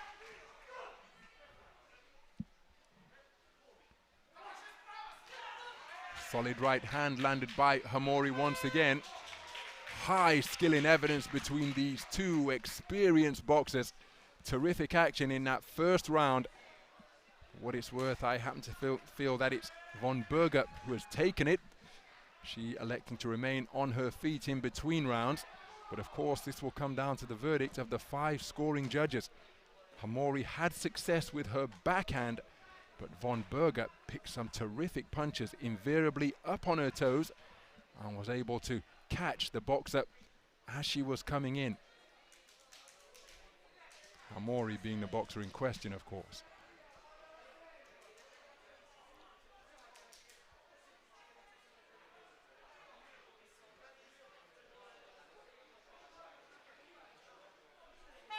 Seconds out.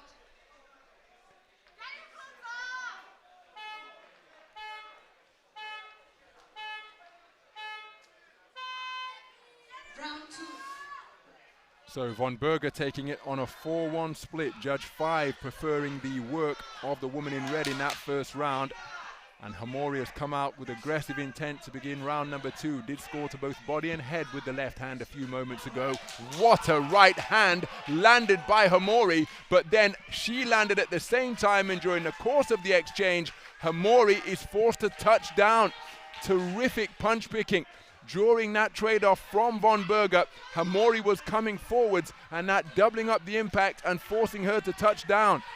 Now Hamori looking to close the gap once again, and we have to stress that a knockdown in AIBA-style Olympic boxing isn't necessarily a 10-8 round as it is in the pros, but look at that boxing out of the corner from Von Berger, who really is flowing magnificently now, bringing the uppercut underneath on repeated occasions, oozing confidence, flowing magnificently, and just using all of the space of the boxing ring. standing in ring center now, not so much on the perimeter. Hamori perhaps a little reluctant to come forward, and so it is Von Berger who triggers off the lead. Right hand is solid once again, catching Hamori as she looked to close the distance. And that swelling beneath her left eye, well, it's like watching a Polaroid developing. It's almost changing before our very eyes. Discoloring, swelling increasing, and the corner are going to have their work cut out to address that injury, because the last thing Hamori needs is to become a one-eyed boxer when dealing with a boxer such as Von Berger, who brings punches from such unorthodox, unconventional angles. Trying to establish a lead right hand there. She did get through with the left jab on that occasion, but there you see that discoloration on the left, beneath the left eye of the woman in red. It's an angry mouse. She goes in search of the right hand, and another right hand lead is extended and rammed home out of the orthodox stance by Von Berger. Straight shot response from Hamori, but again right hand success for the tournament number 2 seed. Picking punches magnificently, presenting angles, anything but running, as she's up on her toes, sticking and moving sensationally. Bringing the left jab into play. Hamori trying to figure out this puzzle that is in front of her. Right hand success once again out of the orthodox stance from Von Berger. Closing seconds of the second round. A round where Hamori was forced to touch down during a trade-off. But the shot of Von Berger was perfectly picked and accurately placed. Accuracy just eluding her there. But a terrific second round of boxing produced by Stephanie Von Berger. She took the first round on a 4-1 split, remember. And in the second, well, she asserted her dominance in more impressive fashion. And again, despite the knockdown, this will not necessarily be a 10-8 round for for Von Berger. And if it is, it will be because of the dominance demonstrated during the round, rather than the fact that solely because of the fact that Hamori touched down. That's often the case in pro boxing, but that doesn't follow here to Olympic style boxing. Can't call them amateurs anymore, of course. Well, we can, but it's rather inaccurate, particularly when you consider that there is prize money for all of the boxers, and this one has been waved off. A dominant second round produced by Stephanie Von Berger. 10-8 on 3 of the scorecards. And she sportingly makes her way over to the red corner. A wonderful show of sportspersonship between Von Berger and the woman she has just defeated. The Hungarian corner not letting Luca Hamori out for the third round. And so this one is victory by abandonment in favor of the tournament number 2 seed. She goes through to face off against Natalia Sechugova of Russia. That final scheduled for 2 days' time. And my goodness, what a contest we have in prospect there between the efficient southpaw Natalia Sechugova and Stephanie Von Berger, the tournament number 2 seed, who has just gone into the final in commanding fashion. In the blue corner, representing Germany. Well, that is a terrific performance by Stephanie Von Berger, the tournament number 2 seed, winning by abandonment. Luca Hamori's corner putting the safety of the boxer first, not letting her contest the third and final round because that eye damage was becoming more severe before our very eyes during the course of that second round. Compassionate corner work from the Hungarian team. Von Berger goes through to the gold medal bout. It's a bronze medal for Luca Hamori, but it's Von Berger who will contest championship gold after a sensational display of sticking and moving.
boxer representing Italy, Angela Carini.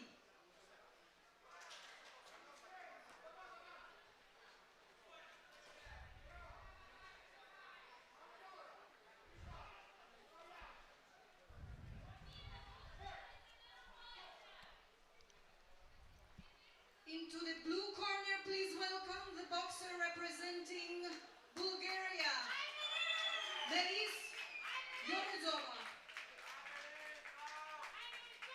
Referee, Georgie Perovic, Montenegro. So we move into the 69 kilogram welterweight division. And just stepping through the ropes into the red corner is Angela Carini. 22 years of age, is the tournament #1 seed from Italy. And what a 2019 she had. She took continental silver medals in both the European Championships and in this equivalent event, the under-22 European Championships at 69 kilograms that year. And capped off the year with a World Championship silver at 64 kilograms, winning 3 contests out of 4. She's qualified for Tokyo 2020, coming away with a bronze medal at the European Olympic qualification event. Her opponent is Melis Yonuzova of Bulgaria. She's the tournament #4 seed. And in 2018, she took a gold medal at this equivalent event, the 2018 European Under-22 Championships at 64 kilograms. And she was a 2018 European champion at 64 kilograms in the fully fledged event. Now these two boxers have met before. Just a little more of that in a few moments' time as the equipment of both boxers is checked.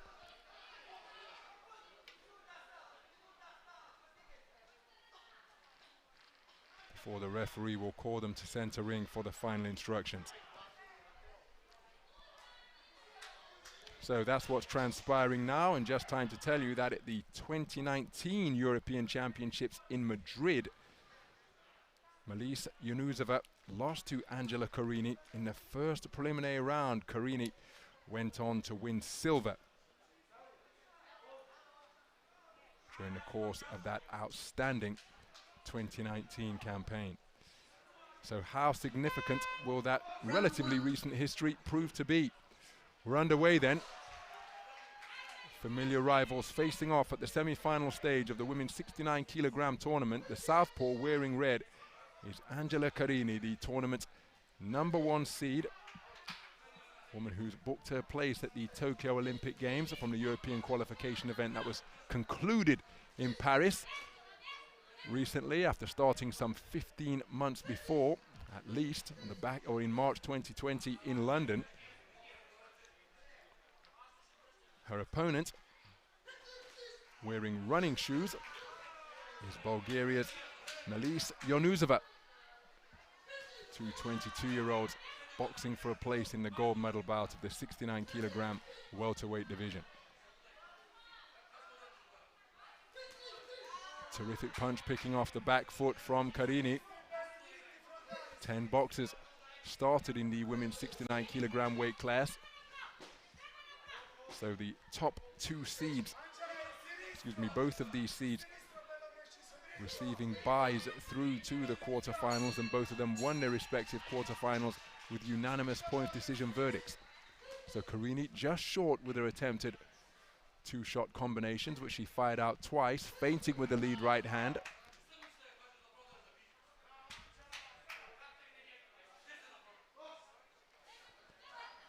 Right jab not too far away from the woman in red.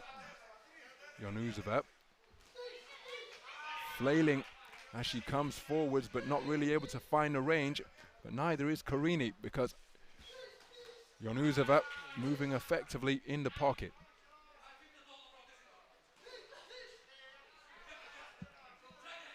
Ladies and gentlemen, the winner by split decision in the red corner. Well, neither boxer has really found the mark with any consistency during the course of this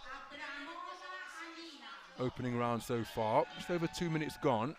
Feinting with her front foot, but there is a solidly picked right-left combination followed by a backhand success from Yunusova.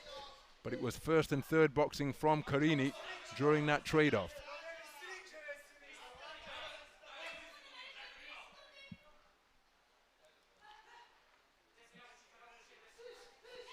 And again, Yunusova coming forwards, flailing with her punches and not really finding the mark.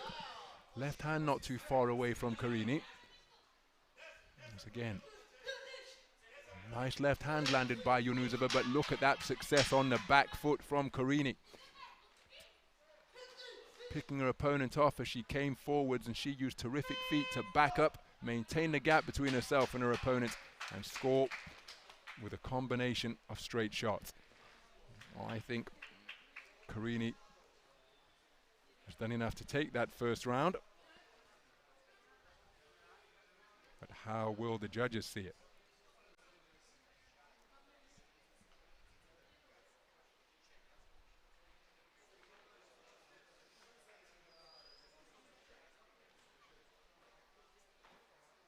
Ring B, bout number 222. Into the red corner, please welcome the boxer representing Russia, Shamanova Anastasia. Into the blue corner, please welcome the boxer representing Ukraine. So there's confirmation of a clean sweep across the board in favor of the tournament #1 seed. So into the second round we go then. All 5 judges scoring the first round in favor of Carini. Judge number 3 making it by a 10-8 margin, which is perhaps a little bit harsh on Yunusova. But Carini, the reigning world championship silver medalist at 64 kilograms, picking up that title in Yekaterinburg in Russia at the most recent edition of the global event. Looking to increase the daylight that exists between her and her rival in this contest. And again, nothing wrong with the commitment or desire of Yunusova. She pours forward once more, but she's not really been able to find the range on any of those forward forays.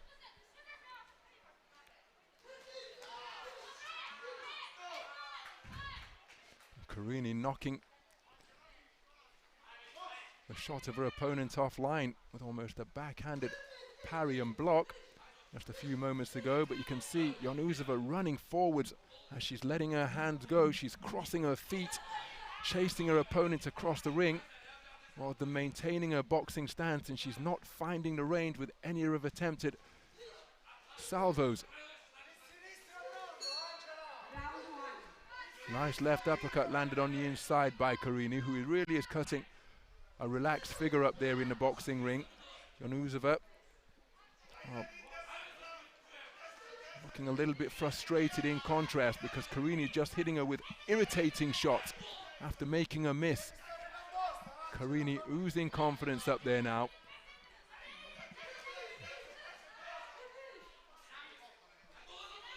Neither boxer working on the inside, just as I said that Yunusova was trying to free her left hand to dig away to her opponent's body.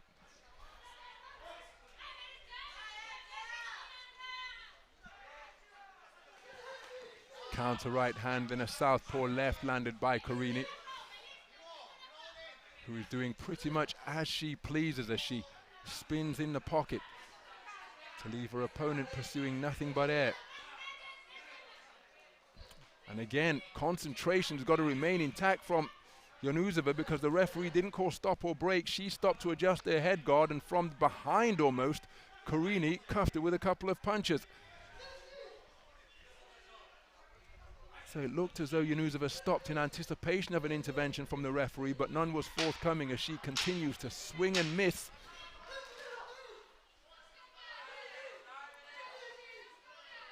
Terrific work from Carini, keeping her composure in the pocket, bobbing and weaving in the face of that attack.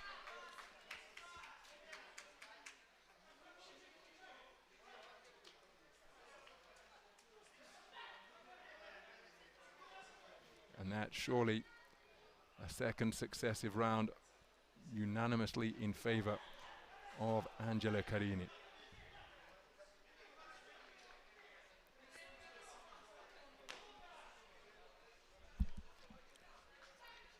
And here's confirmation. 2 rounds completed. Angela Carini in a really commanding position. Elise Yanuzova has got it all to do as we go into the 3rd and final round.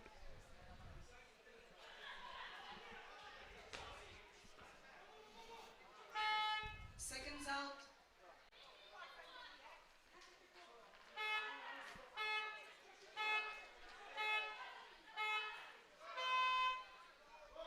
Round 3.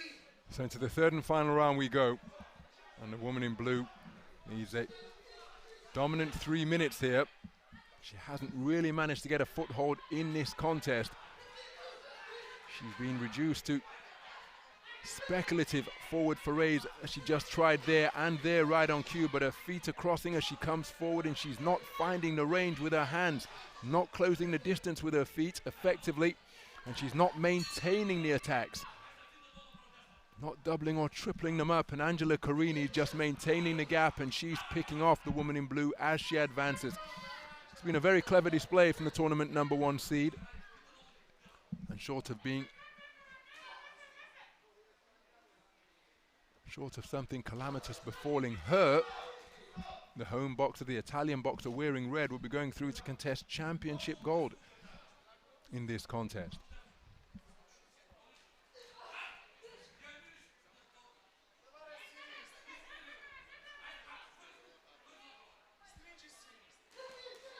Terrific punch picking once again from Carini. Very relaxed indeed in the boxing ring. And Yanuzova, despite her best effort, she hasn't done anything to make Carini uncomfortable.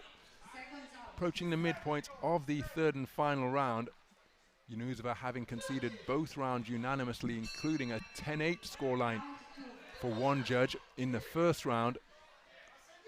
Well, the more the seconds continue to tick away, the more she enters the realm of needing an inside the distance stoppage, because she hasn't got the time to turn it around and produce the dominant 10-8 stanza that she needs just to get back on terms for 4 of the 5 judges. So she needs the punch of a lifetime here now, does Yanuzova, but Carini will remain switched on, locked in, and will be determined not to present that opportunity. Yanuzova still going for it, still pouring forwards, but Carini has produced a very clever display during the course of this contest. He's managed this 3rd and final round very well indeed. As Yanuzova spoken to about using that hand like a lance, and there's a good shot to the body by Yanuzova, perhaps her best punch of the entire contest. Got in close and turned it underneath. Carini keen to maintain the distance between her, bending and weaving in the pocket very effectively indeed to avoid the punches coming in her direction. Left hand not too far away from Carini. 10-second clapper has sounded. Confident grin came across the face of Carini just a few moments ago. Yanuzova landing a solid shot in the final exchange, but it will be Angela Carini who goes through to contest championship gold for the 2nd successive under-22 European Championships. A very good display indeed. Now, as for her opponent, Elise Yanuzova, she gave it absolutely everything, but simply didn't have the wherewithal to take Angela Carini out of her flow. And it will be the Italian boxer who will go through to the gold medal bout in unanimous fashion. Ladies and gentlemen, the winner by unanimous decision in the red corner, representing Italy, Angela Carini. So there is confirmation of a unanimous point decision verdict for Angela Carini, taking all 3 rounds for all 5 scoring judges. Wonderful to see this show of spirit after the hard-fought bout that these 2 women have just shared, taking the time to just exchange sentiments and pleasantries with one another. And how about that? Holding open the ropes for the opponent she has just beaten, we will see Angela Carini back in the boxing ring in 2 days' time as she acknowledges all sides of the arena here in Roseto degli Abruzzi. A very composed display takes her through to gold medal contention for the second under-22 European Championships in a row.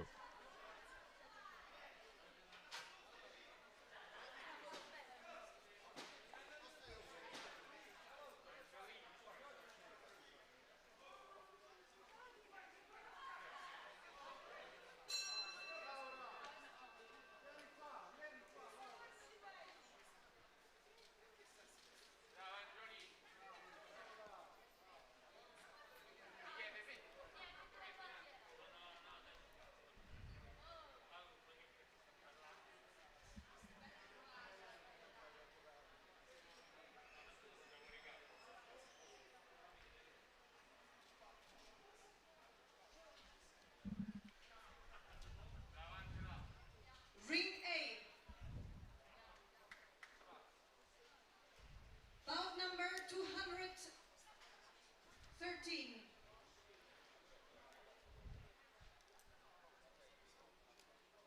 Into the red corner, please welcome the boxer representing Russia, Anna Anfinogenova. Into the blue corner, please welcome the boxer representing France, Shannon Touré. Referee. So we remain in the 69-kilogram welterweight division. Judge 1, Sweden. And this a contest between boxers from Russia and France. The woman in the red corner, just having the black beanie put in place before the head guard is applied. And that is Anna Anfinogenova. Her opponent is France's Shannon Yoka Touré.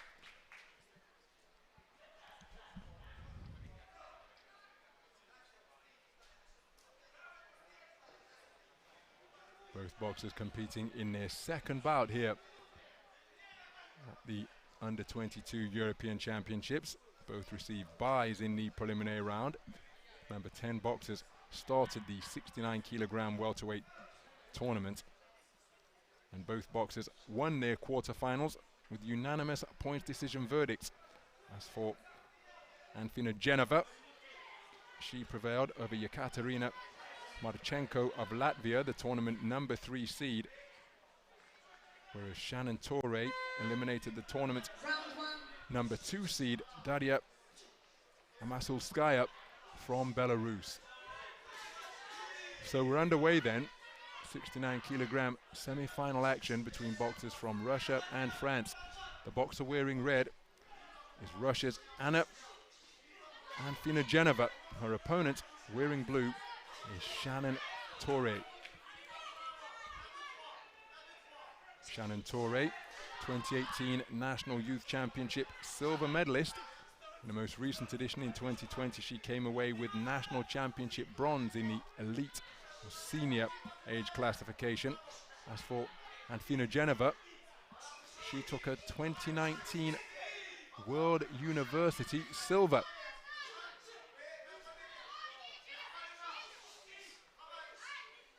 So the boxers continuing to increase their experience. Have already secured themselves at least a championship bronze, remember, and the prize money that goes with that, $2,000 US, is what bronze medalists in this event will earn.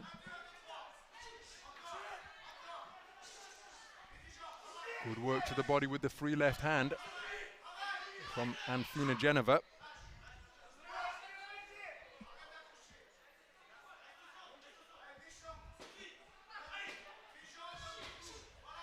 Nice left jab, poked out by Touré.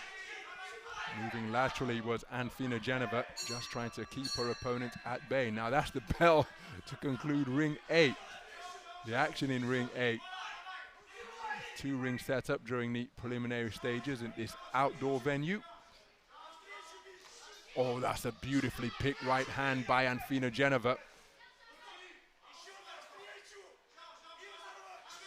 Same shot once again from the woman in red. Torre just being beaten to the punch here.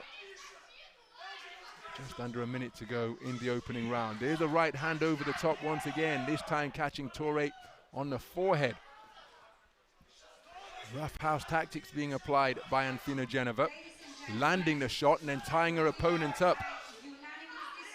Torre landing a nudging shot with the two boxers tangling with one another on the inside. So she's going to have to watch how she conducts herself here, Anfina Geneva, because look at that. She lands invariably with that right hand, digs away with the left, but then look at that. The right hand goes around the rear of her opponent to prevent her from working away. And that isn't boxing.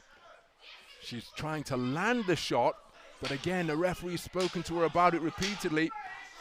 That's a good right hand landed by Anfina Geneva. But again, she's claiming the woman with the right hand after she lands it and then swings away with the left, hitting and holding tactics. Well, I think the right hand success of Anfina Geneva is enough to take the round from my perspective. But I really do feel she's got to watch how she conducts herself, because if she continues to apply the excessive holding that she demonstrated in the course of that first 3-minute stanza, well, a warning could well be issued, resulting in a point being docked from her scorecard. So how will the judges have scored the first 3 minutes that transpired here? Shannon Torre possesses a good left jab. She's conceded the opening round for all 5 scoring judges. But I do feel that Anfina Geneva is going to have to make an adjustment rather than apply the connect and clamp tactics that she demonstrated in the course of the first round. So the second round underway then. The first round swept unanimously. But again, there you see the holding being applied by the woman in red, and she's trying to show that she isn't holding, but she's got the head of her opponent beneath her forearm. So the referee has been a very busy individual as the holding ensues once again. On that occasion, it's perhaps 6 of one, half a dozen of the other. Oh, dear me. Oh, dear me. Well, I think the guilty party, as Anfina Geneva has success with the right hand, the guilty party on that occasion, well, perhaps both were equally culpable, but I don't think there's any doubt that prior to that, the boxer initiating the majority of the grappling that was taking place was the woman in red. But the point for the infringement has been taken from the boxer in blue, and now it's been evened up. So a point taken from each boxer here in round 2 for excessive holding. And again, said that there's got to be an adjustment, and so far from my perspective, none has been forthcoming from Anfina Geneva. We've already seen a boxer disqualified here in ring 8 for excessive holding. And on this occasion, it is Shannon Torre who was applying the headlock. The referee spotted in ideal position to spot that breach of the rules. But there, it's Anfina Geneva. Oh my goodness, I really feel that these boxers are walking a tightrope here as to how they are conducting themselves. Who can make the adjustment?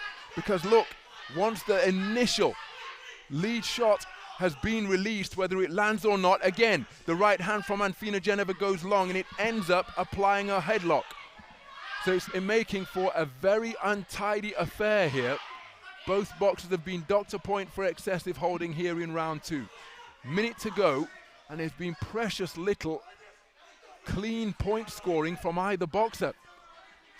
Again, launching the right hand with such full-blooded commitment that when it doesn't land, a clinch ensues afterwards from Anfina Geneva. Same tactic once again. Yoka claiming her opponent with both hands around her lats. So it's been a real maul fest, this one. And the referee being very lenient indeed. I say lenient, she's already issued a warning in the direction of each boxer, but she's giving them every opportunity to showcase their skills and demonstrate the sweet science, but instead we've had 3 minutes of the boxers in that type of territory. Very, very difficult round to score. What we do know is that each boxer has been issued a warning and thereby docked a point for excessive holding during the course of round number 2. But outside of that, it was very, very untidy indeed. Remember the 10-point must system. One boxer must score 10. And then it will be subject to -1. It's Anfina Geneva who has taken the second round on a 4-1 split. But again, each boxer docked a point. So going into the third and final round, it is a commanding position on the scorecards. 2 points the margin of advantage for Anfina Geneva for judges 1, 2, 3, and 4. The 5th judge scored the second round for Shannon Toure, so it's all square apiece on the card of that observer. So into the third and final round we go then, and this has been a very untidy contest to this point. In a commanding position on the scorecards after 6 minutes of action is Anna Anfina Geneva, the woman in red. This perhaps as much distance as there's been between the two boxers for the longest period of time at any portion of this contest. And now we'll get to see the boxers shape up, and there's the right hand that served Anfina Geneva so well in the first round. Scores with it effectively once again. Looking for the same shot once more, but then the familiar pattern resumes.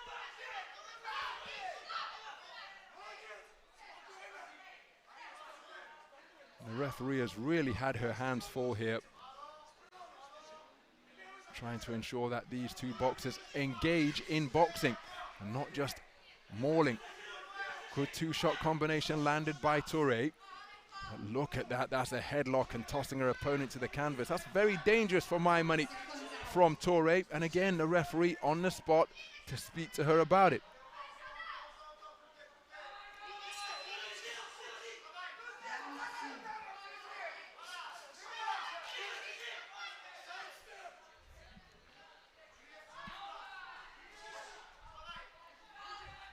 Right hand not too far away from Anfina Geneva. Beyond the midpoint of the third and final round, Anfina Geneva looking for a right hand to the body. There was a single shot success upstairs for, oh, now that's hitting on the break from Anfina Geneva. She's saying she didn't hear the instructions, but she helped herself to 2 shots on the unguarded chin of her opponent. But of course, the referee's mantra is protect yourself at all times. But plenty of spoiling in evidence from both boxers. It was Anfina Geneva who was the guilty party on that occasion. Toure lands a good left hand during that combination, but then look at Toure wrapping up the right hand of her opponent. It's Anfina Geneva who's spoken to about it.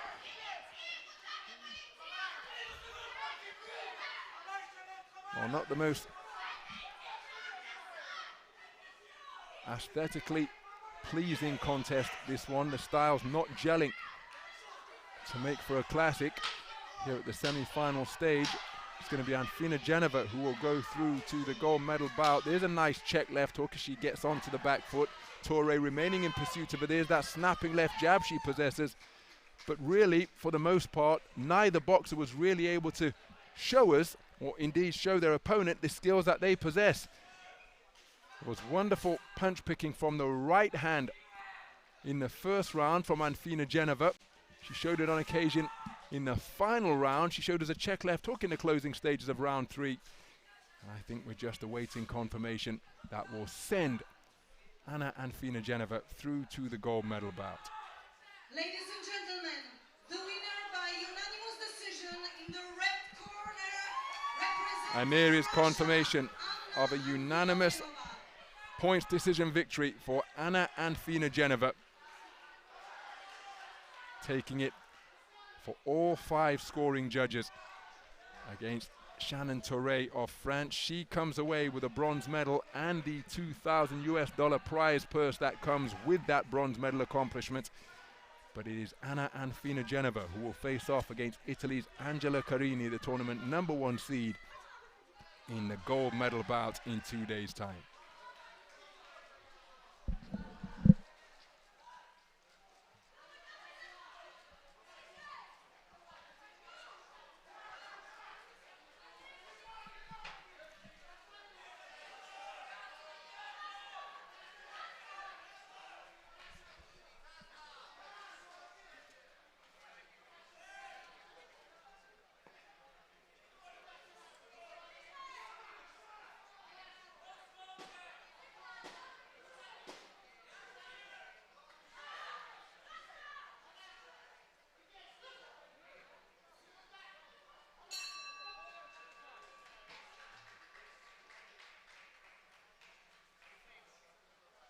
Ring A. Bout number 214. Into the red corner, please welcome the boxer representing Poland, Martyna Jancelewicz. Into the blue corner, please welcome the boxer representing Russia, Saltana Medenova. Referee, Dragan Jovic, Croatia. Judges, So up next we move into the 81 kilogram light heavyweight division. This a contest between boxers from Poland and Russia. Only 4 boxers entering the 81 kilogram light heavyweight tournament. So here we are on day 6 of action here at Rosetto degli Abruzzi in Italy. And all of these boxers in contention at light heavyweight are only just getting their tournament underway. So it's been a very long wait indeed. And this will be a contest between Martyna Jancelewicz of Poland and her opponent Saltana Medenova of Russia. Poland in red, Russia in blue. Both of these boxers already guaranteed themselves a medal just by making it to the ring, who will be able to go through to contest championship gold.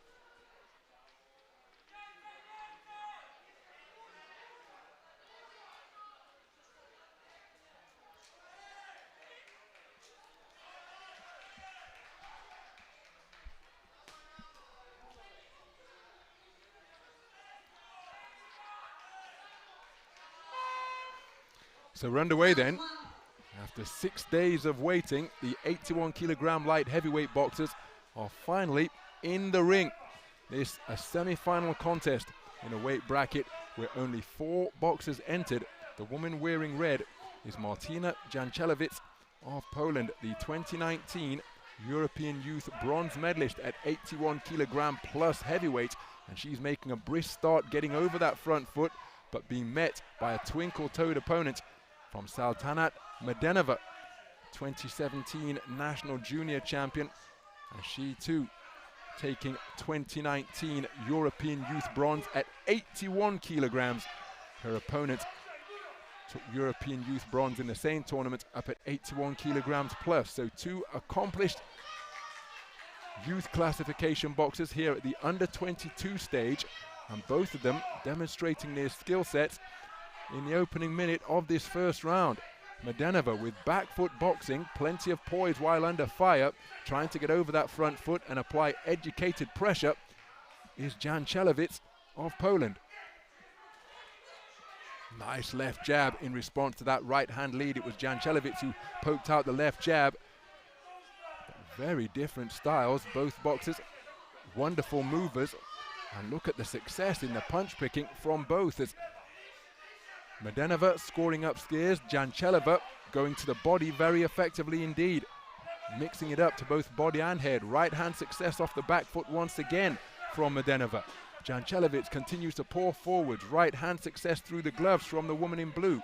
Right hand banged into the body from Jancelewicz.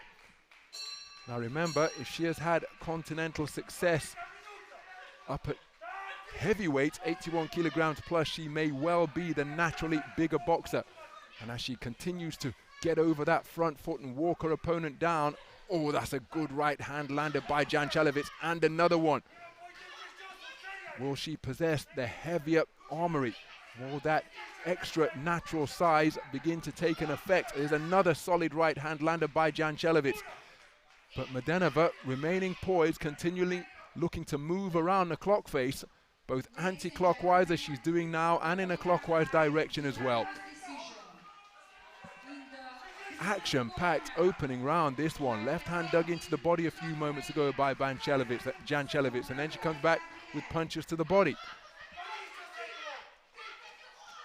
Terrific action. And again, another right hand success from the woman in blue. Jančelović looking to target the torso of her opponent once again. She lands with a flashing right hand. Does Jančelović, the tournament #1 seed.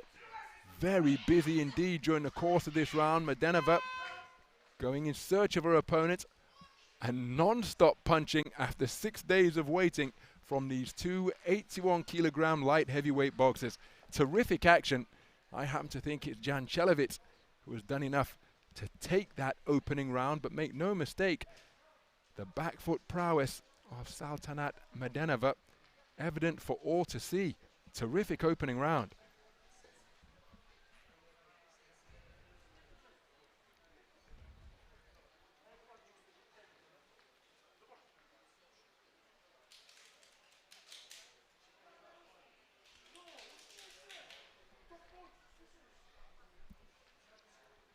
And Mladenova's back foot boxing has been preferred by 3 of the 5 judges. And again, can't really argue with that because it's the case of what you prefer, a very competitive round of boxing. 2 judges favoring the work of the woman in red, 3 judges favoring the work of the woman in blue.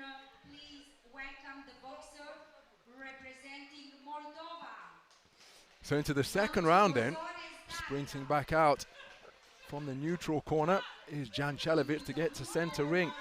But look at the poise of Mladenova in the pocket in the face of these on-rushing assaults from Jančelović, who lands with a good right hand. But look at that for punch picking off the back foot from Mladenova, who is continuing to move laterally left and right in terrific free-flowing fashion, continuing to let those punches go non-stop from both flanks. Jančelović trying to close the distance. She goes downstairs to the body, but it's incessant, perpetual movements from Mladenova.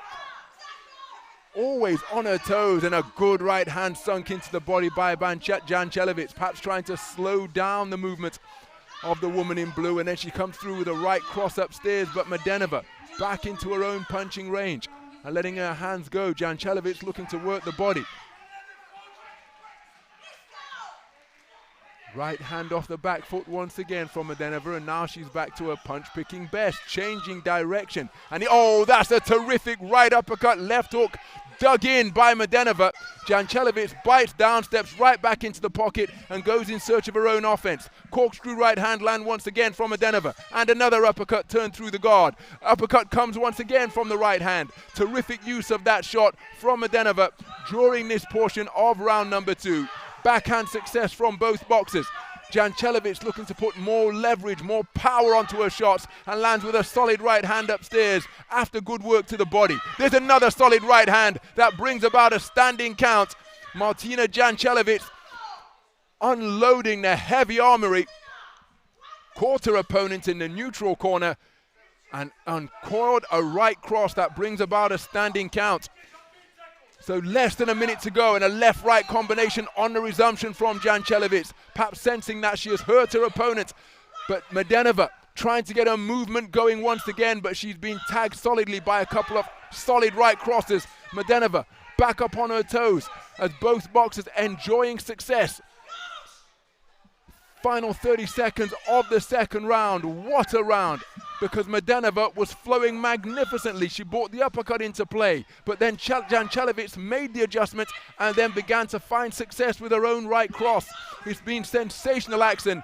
Here's a left jab from Jančelović. On the back foot, Mladenova perhaps just beginning to slow down, but she still scored with 2 punches.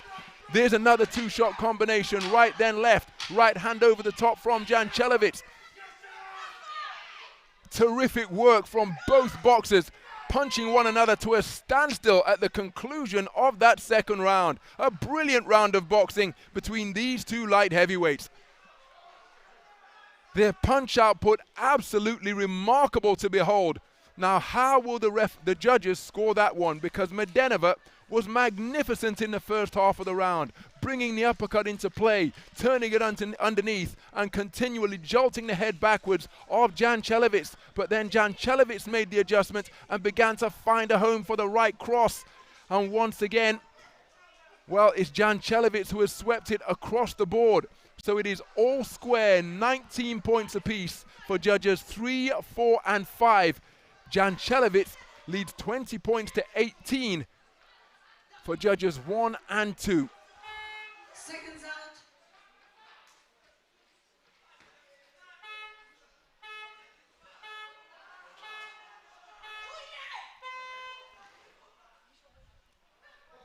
Well, this incredibly skillful contest between boxers of contrasting styles has come down to the final 3 minutes. And look at both boxers set about their opponents right from the opening horn to begin this third and final stanza. This could well come down to conditioning because neither boxer is looking to hide. Both boxers demonstrating immeasurable desire, but who will be able to showcase that desire as we move into the hard portion of this contest now? The back foot boxing of Mladenova has been delightful. The educated pressure of Jančelović has been eye-catching indeed. She took the second round unanimously to make it all square, 19 points apiece for judges 3, 4, and 5. Terrific work once again, a 1-2 combination success for Mladenova, but a big backhand success for Jančelović. And there's the same shot once again. It's not that the boxers are neglecting the defensive duties, it's just that the punches of their opponents are incredibly accurate. So who will be able to keep their preferred tactics going? Look at the accuracy of Mladenova as she gets between the high-held gloves of the woman in red. Jančelović comes right back, but she's met with a response by Mladenova. The action unrelenting as we go beyond the midpoint of the third and final round. A big right hand is bombed over from Jančelović, but look at that straight shot salvo from Mladenova. Absolutely terrific stuff. Looping roundhouse right lands from the woman in red. And now this one is coming down to desire and who can demonstrate it. Neither boxer looking to hide. No quarter-assed, none given. They are standing in front of one another. And make no mistake, this is anything but a free-swinging tear-up. Both boxers still trying to present angles, still trying to bob and weave and evade punches. But it has been toe-to-toe stuff right from the opening of this bout. Inside the final minute now, and the action remains just as intense and as skillful as it has been throughout. Both boxers must be feeling the pace, but they're continuing to go for it. Solid 1-2 landed by Jančelović, and all of a sudden she looks very weary indeed. Mladenova pushes her off, gets beyond punching range, and there's a right-left success followed by a nudging right uppercut from Mladenova, who can produce some quality. There's a right uppercut around the corner from Jančelović. Both boxers feeling the pace, but perhaps Mladenova has just been less affected by the fatigue.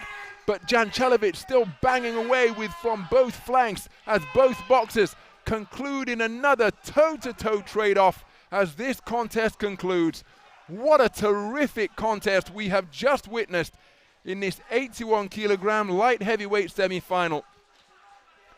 The boxers have had to keep their powder dry for 6 days. And my goodness, once they got the opportunity, didn't they showcase their talents in their respective styles?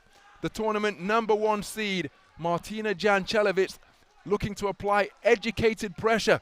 Saltanat Mladenova with back foot boxing and terrific punch picking as she moved laterally left and right. Here's the verdict. And it is a victory for Martina Jančelović. My goodness, she is absolutely ecstatic. And that announcement has given her a new lease of life. She has taken the final round on a 4-1 split. So she has edged it. A unanimous points verdict. But make no mistake, Mladenova Sultanat was in that every step of the way. One of those contests where, for my money, it's a shame that there had to be a loser. But on this occasion, it is Martina Jančelović who goes through to the gold medal bout. It is a brilliant bronze for Sultanat Mladenova of Russia. But what a spectacle those two provided of desire, conditioning, and terrific skill as well. We will see Jančelović, the tournament #1 seed, in the gold medal bout in 2 days' time.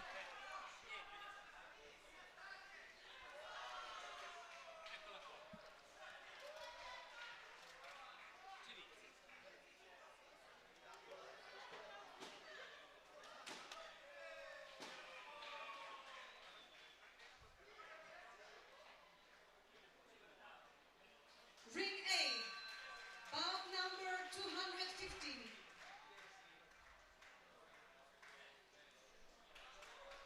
Into the red corner, please welcome the boxer representing Russia, Alexandra Maria Romania. Alexandra Maria Petku.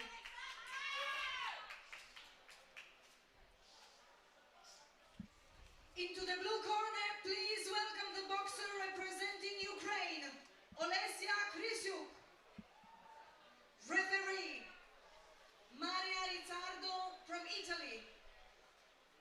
Judges, Judge 1, Kosovo. Judge 2, Finland. Judge 3, Spain. Judge 4, Sweden. Judge 5, England. So we remain in the 81 kilogram light heavyweight division. This the 10th and final bout of this 21st session of boxing. And it's between boxers from Romania and Ukraine. So the woman who has just stepped through the ropes into the boxing ring is Olesia Krysiuk.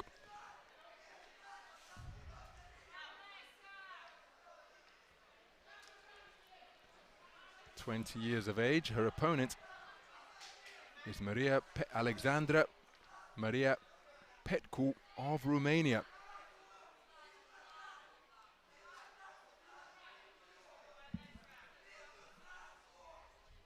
First bout of the tournament, of course, for both of these boxers. It's been a long wait to get their campaign underway. Just 4 women comprising the 81 kilogram light heavyweight division bracket. So both of these boxers have already guaranteed themselves at least championship bronze here.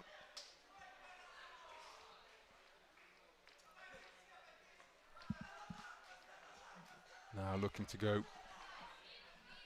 deeper into the tournament and contest championship gold in the 81 kilogram division.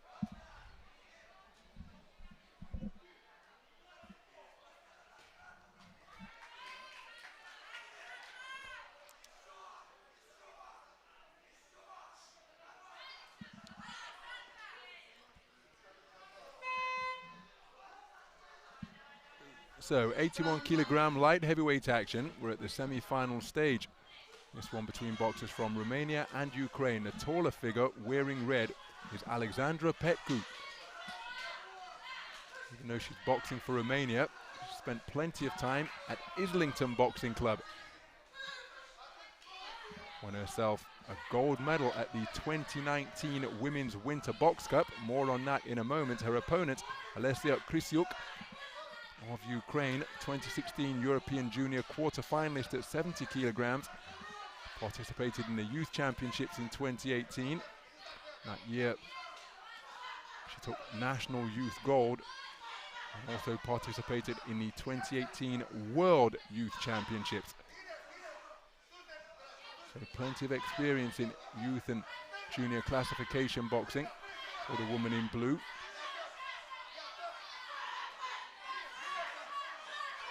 Oh, that's a good shot dug into the body by Petku.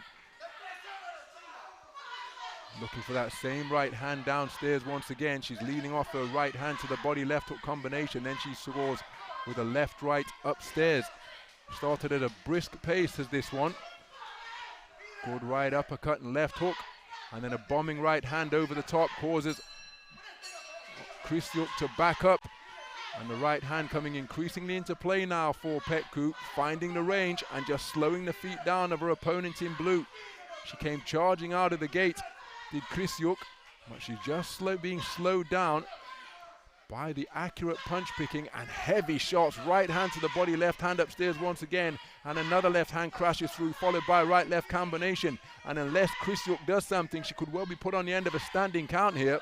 There she scores what gets through with the left hand. But it's been a terrific outburst of offense from Petku. And there's the right hand to the body once again, looking to slow down her opponent. Krisyuk coming forwards, pinning her opponent to the ropes, but that's a nice move from Petku to get herself off the ropes and turn the tables on her opponent. Right hand success once again.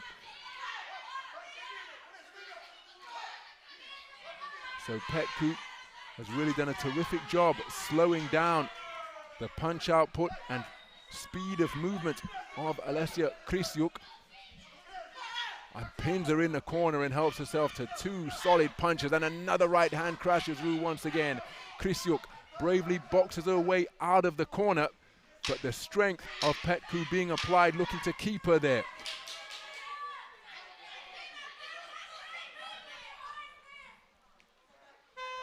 So it's a clinch to conclude the action of the first round. What a round where Alessia Krisyuk came out blazing, but then the further we went into the round, the more Alexandra Maria Petku was able to assert her authority, and I feel she's done enough to take the first 3-minute frame.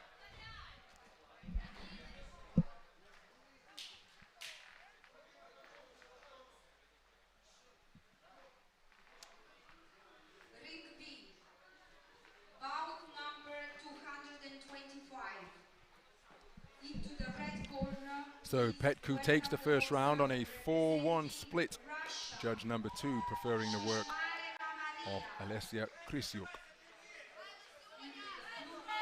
Second zone, welcome the boxer representing Poland, Toborek Olivia. Referee, So we're into the second round then. The woman in red taking the opening round on a 4-1 split. That is Alexandra Petku. It's another brisk start from Alessia Krisyuk. But again, she's been walked onto punches, right hand and left hook, scored by Petku. Mention the fact that she represented Islington Boxing Club, and during her tenure at the North London establishment, she took national championship gold. Good work from Krisyuk, who lands with a cluster of punches. When I say national championship gold, it was the NABCs, that's the National Association of Boys and Girls Clubs. And again, despite a brisk start, it is Petku who is getting back on top, but Krisyuk, look at her determination as she's looking to pin Petku to the ropes. I commentated on a tournament where she took that Women's Winter Box Cup gold. That was a multi-ring festival of female boxing, women's boxing at the Guildford Spectrum in the winter of 2019. Terrific work once again from Petku during the course of that exchange. Had the privilege of commentating on that tournament, and Petku came away with championship gold there in one of the classifications. And here she is with a guaranteed medal on the under-22 European stage, and Krisyuk is demonstrating admirable determination. My goodness, she deserves immense kudos for that, because she appeared as though she was being punched to a standstill in the closing stages of the first round, but she came out strong in the second round, and despite being put under pressure, she is continuing her forward forays and having more success with her front foot pressure against Petku as she lands with a solid left hook around the corner. Petku looking to keep her opponent at bay, but she lands a good right hand, looks for the shame shot once again, but Krisyuk comes forward with a right hand success of her own. And Krisyuk proving very difficult to discourage.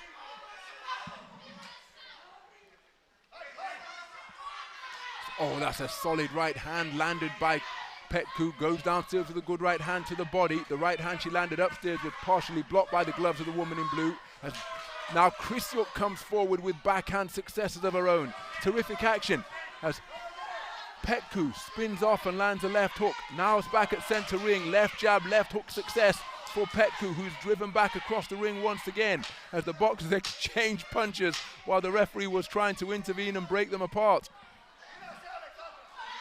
My goodness, that's a good burst of punches to both body, then head from Petku. The horn barely audible here at this outdoor venue on the Adriatic coast. A terrific second round of boxing. Remember, Petku took the first round on a 4-1 split, but during the intermission, Krisyuk was revived and came out strong for the second round.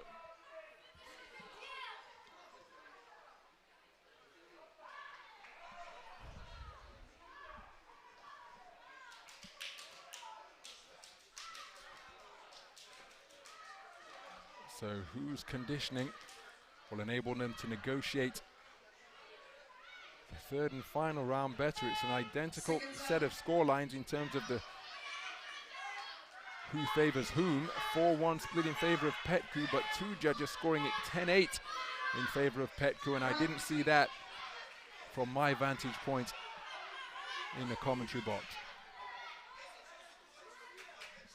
So the woman in red in a commanding position going into the third and final round. Krisyuk, well, you know she's going to keep coming if she continues to land punches as she did during that two-shot salvo, or she may well find the finishing shots that she needs, but Petku is plenty tough, make no mistake about that. And she's got her designs on going through to the gold medal bout in dominant fashion, swaying off the ropes to land the right hand. So Petku going in search of that left-right combination once again.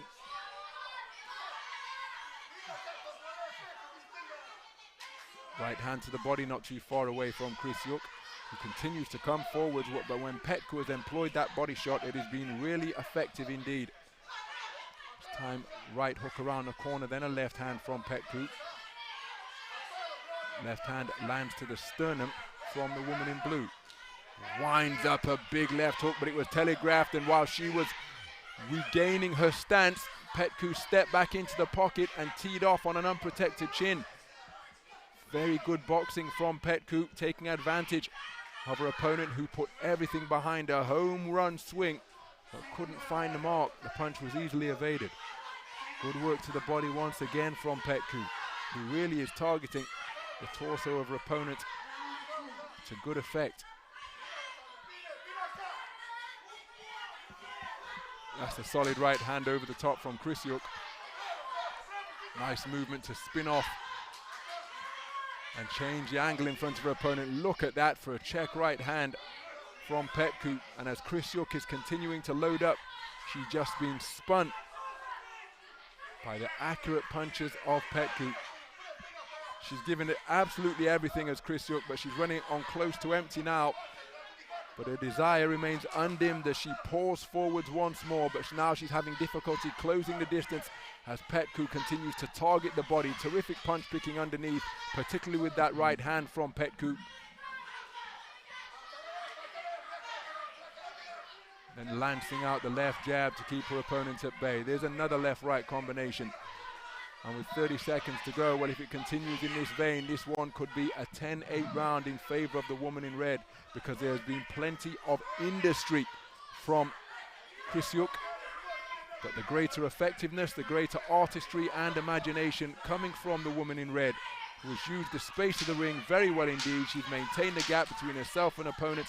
Her opponent, Krisyuk, has had occasional successes, but Petku very effective to both head and body during the course of the final 3 minutes.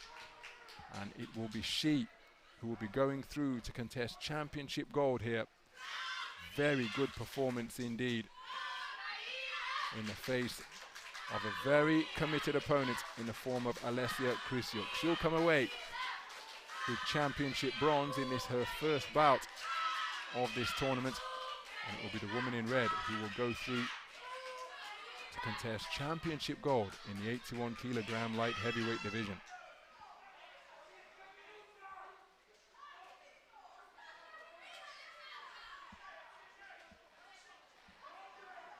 Ladies and gentlemen, the winner by split decision in the red corner representing Romania. And there is confirmation of a split decision verdict. Well, 10-8 for two of the judges after Petku swept the final round. So she goes through 4-1. A very good display indeed against the incredibly committed and game Alessia Krysiuk of Ukraine, but it is Alexandra Petku who goes through to the gold medal bout. The tournament #1 seed Martina Jančelovic awaits, and that bout will take place in 2 days' time. So that 10th contest between Petku and Krysiuk concludes the 21st session of boxing here. Join us once again at 6 p.m. local time, where it will be the men who take center stage for their semifinals. And here in Ring A, we will have action in the 49 kilogram light flyweight, 52 kilogram flyweight, 56 kilogram bantamweight, 60 kilogram lightweight, and 91 kilogram plus super heavyweight divisions. Semifinals all the way from boxers who have made it through to the medal rostrum. That gets underway at 6 p.m. local time, so make sure you join us for that. But it just remains for me, Ronald McIntosh, on behalf of everyone here, saying thank you for staying with us for this 21st session of boxing, and we'll see you again very soon. Bye for now.